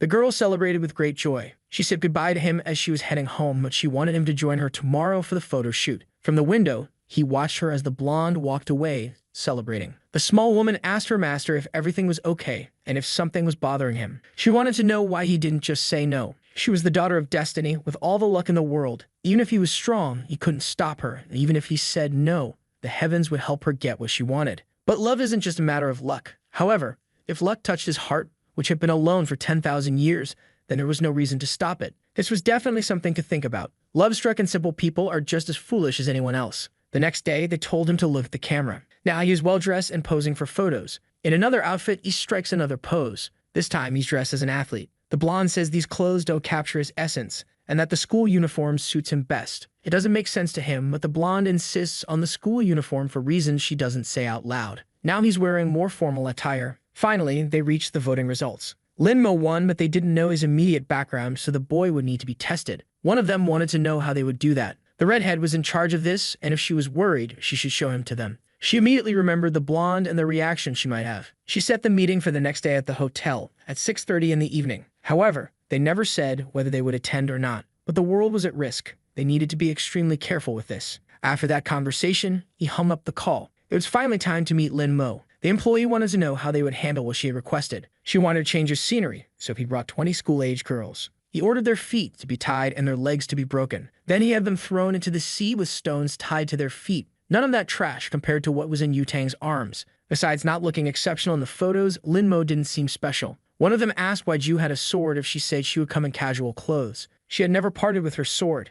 it had been with her entire life. People from all sects were present, and Hongling's granddaughter was either extraordinary or just naive. Someone warned the gray-haired woman to go easy on the drinks because the meeting was important. She was there to see Hongling, and listening to the blondes screaming all day would be unbearable. They finally arrived, and she was waiting to see what kind of person this boy was. She was immediately surprised by what she saw. The blonde arrived with her companion and asked if she was late. It couldn't be. It was as if she could see right through him. Now everyone was seated at the table. He had come to see if any of them had clues about the whereabouts of the venerable demon, and also because the blonde asked him. But from what he could see, he wouldn't be able to count on the help of those women with lascivious gazes. The old woman said staring at the boy like that would ruin their reputation, and asked Yutang to introduce him to them. She told everyone he was her boyfriend Lin Mo, but he clarified that they were not that. He skipped the individual introductions, saying he would eat and leave. The gray-haired woman said he was quite the treat. She asked Yutang's puppy if he would like to stop eating and have a private chat with her. She had heard he liked tea, and would like to offer him some tea that only she knew how to make. The aroma was that of golden silk tea. The dishes in front of him were mediocre,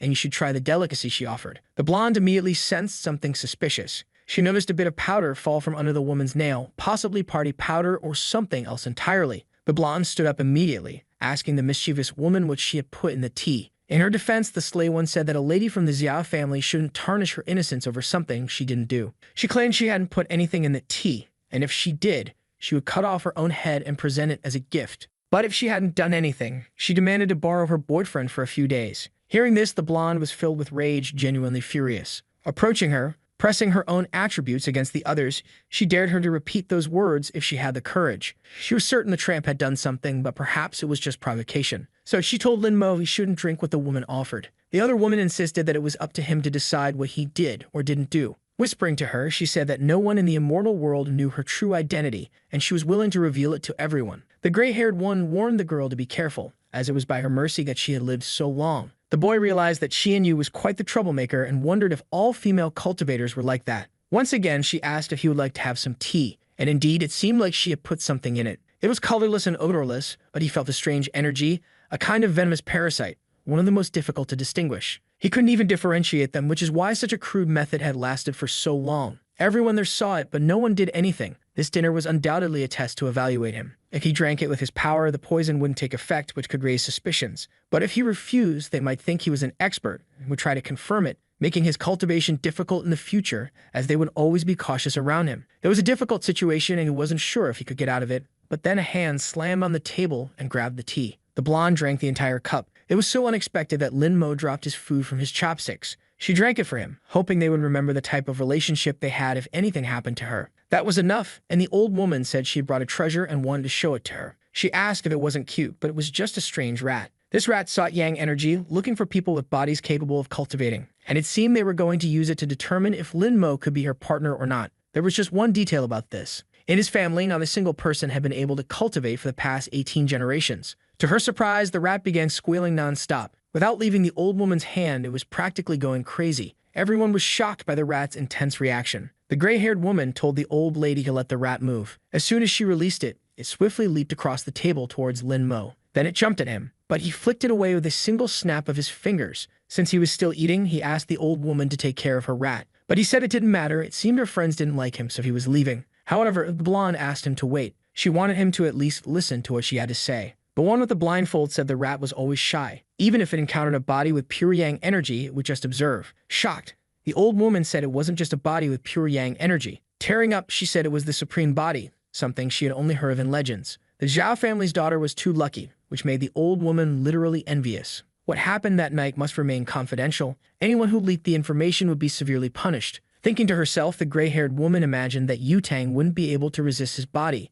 They left the place on her motorcycle. He wanted to confirm if there really was something in the tea, and the blonde said that woman wouldn't dare do anything against her. And since she hadn't come after her, it meant it wasn't anything serious. Distracted, her eyes widened in shock at the sight in front of her. An unfortunate dog crossed in front of her motorcycle. To avoid killing the animal, she made a risky maneuver, preferring to risk her life and her boyfriend's instead of the animal's. In that moment, all she could see was Lin Mo flying through the air, but she managed to grab his arm. The two ended up falling to the ground. The blonde ended up on top of him, and the boy asked if she could get off. Worried, she wanted to know if he was hurt, but he was fine, as falling off a motorcycle only hurts in real life. He looked curiously at the blonde's hands. Throwing snow in his face, she suggested they have a snowball fight. The poison she drank caused some effects. Childish behavior was one of them, along with facial redness and extreme heat in 9 out of 10 cases. A poison that removes behavioral filters, making the victim susceptible to bullying others or having very lascivious behavior. Thinking about this, he looked at the stunning woman who seemed eager to sit on his face, so he agreed to play for a while, as long as they didn't take too long. It reminded him of the past, when he was asked to play all day. Normal people could take a break, but as a cultivator, he shouldn't. She knew that with demons around, he wouldn't do that. In fact, she had been waiting and waiting for him all this time. She was upset. He still wasn't an immortal emperor, but the elders said he had the potential for it. The girl wanted to know how long it would take him to reach that status. Until he attained immortality, lived in paradise, became an emperor, and defeated the demons. Anxious, she really wanted to know how long it would take. 1,000 years, 10,000 years. If that were the case, it was possible the world would end long before. Besides, it was possible he would never marry a mortal like her. All she wanted now was for him to dedicate half an hour of his day to play with her in the snow. After that, she apologized for putting him in a difficult situation. She told him to go on and be the hero he wanted to be. Perhaps in the next life, they could meet again, who knows? Because she will keep bothering him to enjoy the snow with her. The monstrous sword says this generation of cultivators is foolish. He shouldn't have given that place to weak mortals. Since the Demon King doesn't care, he's going to destroy that place. The girl crawls, the air is so heavy she can barely breathe. As soon as he gets close to her, the monstrous sword strikes with force. But the Emperor appeared to protect her. Angry at what the sword had done to the place, he launched a strike with his own sword. The monster was irritated because, despite being a demon sword, they had sent a novice to deal with it. He said his brothers would arrive soon and the sword wouldn't be able to escape. But the demon sword wanted to know who was faster, him dying or his brothers arriving. The battle continued with violence amid the burning village. A single blow had been devastating. Then he realized there was something worse than his wounds. The girl he had protected was now flying through the air. It was too late. The demon sword was eager to take her life. But then he noticed something was happening. His feet were being held. The monster told the novice he had been fooled. All his attention was focused on that woman, and now he couldn't move. His fatal blow would kill him, but the woman stepped in his place. He was shocked as she died in front of him. The monster lifted his hand, her body trapped in its claws. Shaking her, he threw the body aside as if it were nothing and said it was now the novice's turn. However, he couldn't complete his execution. The venerable demon was summoning him, and he wondered if his master had learned of his unauthorized actions. Furious, the emperor demanded to know if he was a minion of the venerable demon. Whether he was or not, it was too bold of the novice to ask him that. He should be grateful to the venerable demon because, thanks to his call, he was now a hero among immortals. He turned to Ying as she was in shock and asked if she was okay. Barely able to speak, she said the boy had returned. She wanted to know if it was really him, as she could no longer see anything. Crying, he told her it was indeed him, asking her to hold on a little longer because his brothers were on their way. But she couldn't take it anymore and asked him to listen. Behind the bamboo forest at the cliff's edge, he would have to go alone, but she hoped that in her next life she could accompany him. Her last words to him were an apology. The fire continued to consume the forest amid the emperor's mourning. The future demon king told her father that the sword was problematic and that it was only a matter of time before bigger consequences arose. He couldn't continue to shelter something so problematic. He should learn from her. It wasn't bad to kill and destroy. But her father simply gave her a harsh slap across the face. Killing insignificant people or killing bandits is the same thing. Her weakness would cost everything their ancestors fought for, and perhaps she wouldn't be the next venerable demon. He remembered her requests as it was snowing, and how he never had time for that, until his eyes met something. Looking at the moon, he recalled what she used to say, that if he kept practicing, his hair would turn gray. His memories made him cry, grieving. She told him to be a hero so they could meet in the next life. Now the one standing before him was the blonde, but he remembered the promise of his first love, that she would keep bothering him to play in the snow with her. All he wants now is to stop lamenting and not continue making the same mistakes. The blonde looked at the screen, puzzled. She ended up encountering something unexpected. She needed to read it carefully. Wei Qin had attempted to take her own life and succeeded. She mourned for this woman. Soon after, another message appeared on the computer. The person wasn't well and was canceling that gaming team. Now she was furious with Han Xinyi. All of this was undoubtedly her fault. If it weren't for the blonde, she and Xinyi wouldn't have ended up in this situation. Almost losing consciousness, she lamented for Wei Qin. Meanwhile, the ominous woman wanted to know what would happen if the blonde ceased to live right there. But she apologized as she hadn't imagined her family would put so much pressure on her because of a tournament. Then another person appeared before her saying that it wasn't true. It wasn't just about the game. She wanted to know how Han Xinyi was there. Stabbing a knife into her chest, she asked if she really wanted to know how. If that was the case, she should think carefully about it. The truth about the matter. She was sure the blonde would find the answer eventually. Slamming her hands on the desk, the blonde asked her to wait. But now she was alone in the classroom. The blue-haired girl appeared and said it was lunchtime, asking if the blonde had eaten. Approaching her, she wanted to know where Lin Mo was, and the girl said she knew that question would come up, so she prepared in advance. He was on the terrace and wasn't alone. This made her jealousy grow. Seeing that the blonde was leaving, she asked her not to get into trouble. She didn't want to believe that someone like Sydney was interested in someone of the opposite sex. Besides, she had never heard her say anything about it. She wanted to see with her own eyes what they were doing up on the terrace. Her eyes were in shock. Apparently, it was true what people said. The two were there playing chess. She approached the girl and said that everyone at school knew she liked Lin Mo, but it seemed like she was unaware of it. But the girl replied that they had been playing there every day since they met, and everyone at school knew that except for her. The blonde was deeply irritated. Since she was there, she had something to ask her. Something related to her older sister. But the brunette said the question made no sense because neither she nor the blonde's older sister had anything to do with her now. She knew she was at fault, but she just wanted to know why she hated her so much. The brunette stepped even closer to her. Staring directly at her, she said the blonde knew nothing. Curious, she wanted to know what she didn't know and asked her to tell her right away. If she cared so much for Wai Qin, she should search for herself. With her current strength, it shouldn't be difficult. The blonde said that if this was a bad joke, she would make her regret it. Touching Lin Mo's shoulder, she asked him to come with her. He could play with her, as she was good at it too. But the brunette held the blonde's arm while she did, leaving Lin Mo and the blonde perplexed. She didn't want their chess tradition to be broken and said the blonde was being too friendly with him. So if the blonde said she was his girlfriend and wanted to know what the brunette was, and she replied that she was the only one at his level in that game. Standing up, he said he didn't belong to anyone, and if they intended to talk, he would leave. Before he could leave, the blonde grabbed his arm. If he was going, he would go with her. Finally, he told Yutang that she was being very childish. She told him he could go and tell the teacher then. But the blonde didn't know why she felt this way every time she saw Lin Mo in that woman's company. Then Sydney grabbed her arm. This immediately sent the blonde into a fit of rage. It was the second time she had grabbed her like that. The brunette wanted to know if that was a problem, as she didn't care at all. Furious, the blonde said she had already told her that she liked Lin Mo. Burning with jealousy, she wanted to know if she was trying to steal him from her. The brunette said she was tired of the blonde harassing a boy like him. Manifesting her aura, she said she wouldn't repeat herself, and the blonde had better let go of her immediately. This irritated Sydney, as the blonde was just a daughter of destiny, whatever that meant. But the blonde's irritation kept increasing. Her aura grew even stronger as she was upset that an ordinary girl dared compete with an immortal. Thus, her energy manifested more and more. However, she started to get a peculiar feeling. Her hand was now embedded in a massive rock. It was as if she was facing an enormous mountain. She couldn't move a muscle and had no idea how that could be possible. Knowing the brunette for so long, she couldn't believe she could also be an immortal. Now she watched her with much more curiosity. Nearby, Lin Mo realized that things were getting complicated. He now doubted who Zinni really was. After the incident, the blonde rode her motorcycle deep in thought. It didn't make sense for Zinni to be a cultivator, but she would now focus on discovering the truth about what really happened.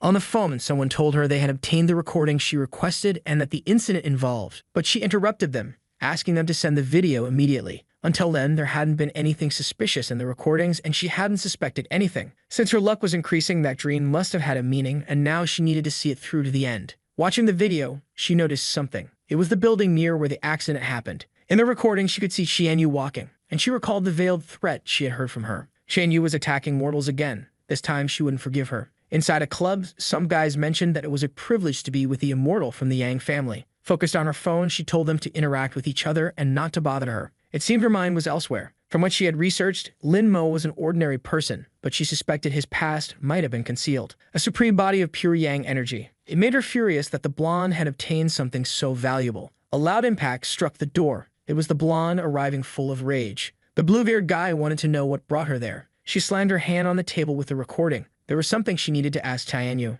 The gray-haired woman said that her family members never changed and that the blonde never had manners. Then she ordered her lackeys to leave. Only the women and the blue-haired guy remained. The blonde wanted to know why she had been with the girl that day. She looked down cynically. She said she didn't know what the blonde was talking about. Since she didn't want to tell, the blonde decided to refresh her memory. In the past, Wai Qin was part of her team, and they had made it to the finals of the spring selection. The team they defeated in the final was called Heaven's Gate. The gray-haired woman asked if she was supposed to be impressed already. Angrily, the blonde ordered her not to lie. She knew that Xianyu was the leader of that team. Out of jealousy, she had injured Sydney and killed Wai Qin. She did it just to spite the blonde and satisfy her sick pride. Xianyu placed a mocking hand over her mouth. She sighed after hearing everything. Then she started laughing uncontrollably. But the blonde, taking the situation seriously, asked why she was laughing. Xianyu said Yutan was really adorable. She then lit a cigarette patiently. Back then, she was bored and formed a team that ended up losing in the finals. She didn't know anything about the other team and only found out now that it was the blondes.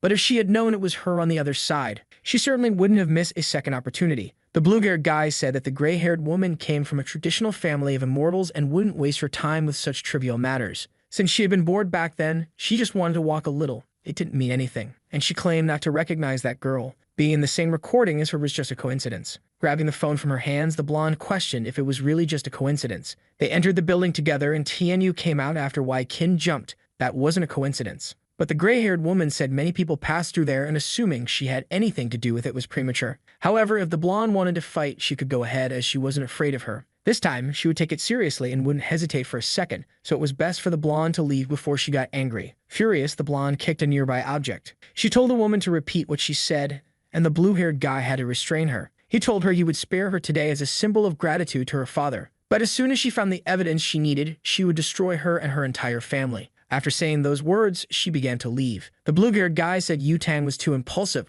but what she said was serious. With a cold look, the gray-haired woman asked if he didn't believe her. That wasn't what he meant, but it had been a turbulent year, and it wasn't wise to upset the family that supported them the most. Continuing to smoke, she told him he could go and that he didn't mean to wait for her. So he left, commenting that they were all rude. The girl remained alone in the room with her cigarette. Making a call, she ordered them to find out who leaked the recording and to kill the person responsible immediately. After saying this, she slammed her phone on the table. Indeed, she invited the blonde, but she didn't mind killing a few mortals now and then. This time, she would do it simply, brutally, and without scruples. She's determined to kill the blonde once and for all. At a restaurant, he looks at the attendant. She seems to be showing him the options available. Looking at the fried crabs on display, Lin Mo says that's what he ordered. Hearing what he said, the girl confirms that's correct. Lin Mo wants to know why he received something different then. She explains that it's a special menu prepared by the blonde and the cook had never seen so many refined ingredients before. To Lin Mo, it's completely unnecessary. Standing nearby, the blonde, visibly upset, said as she heard what he said. She explains that it's a delicacy from far away and she'd like his help identifying the ingredients. Since she asked for his help, Lin Mo reluctantly agrees. She claps her hands enthusiastically, delighted by his response.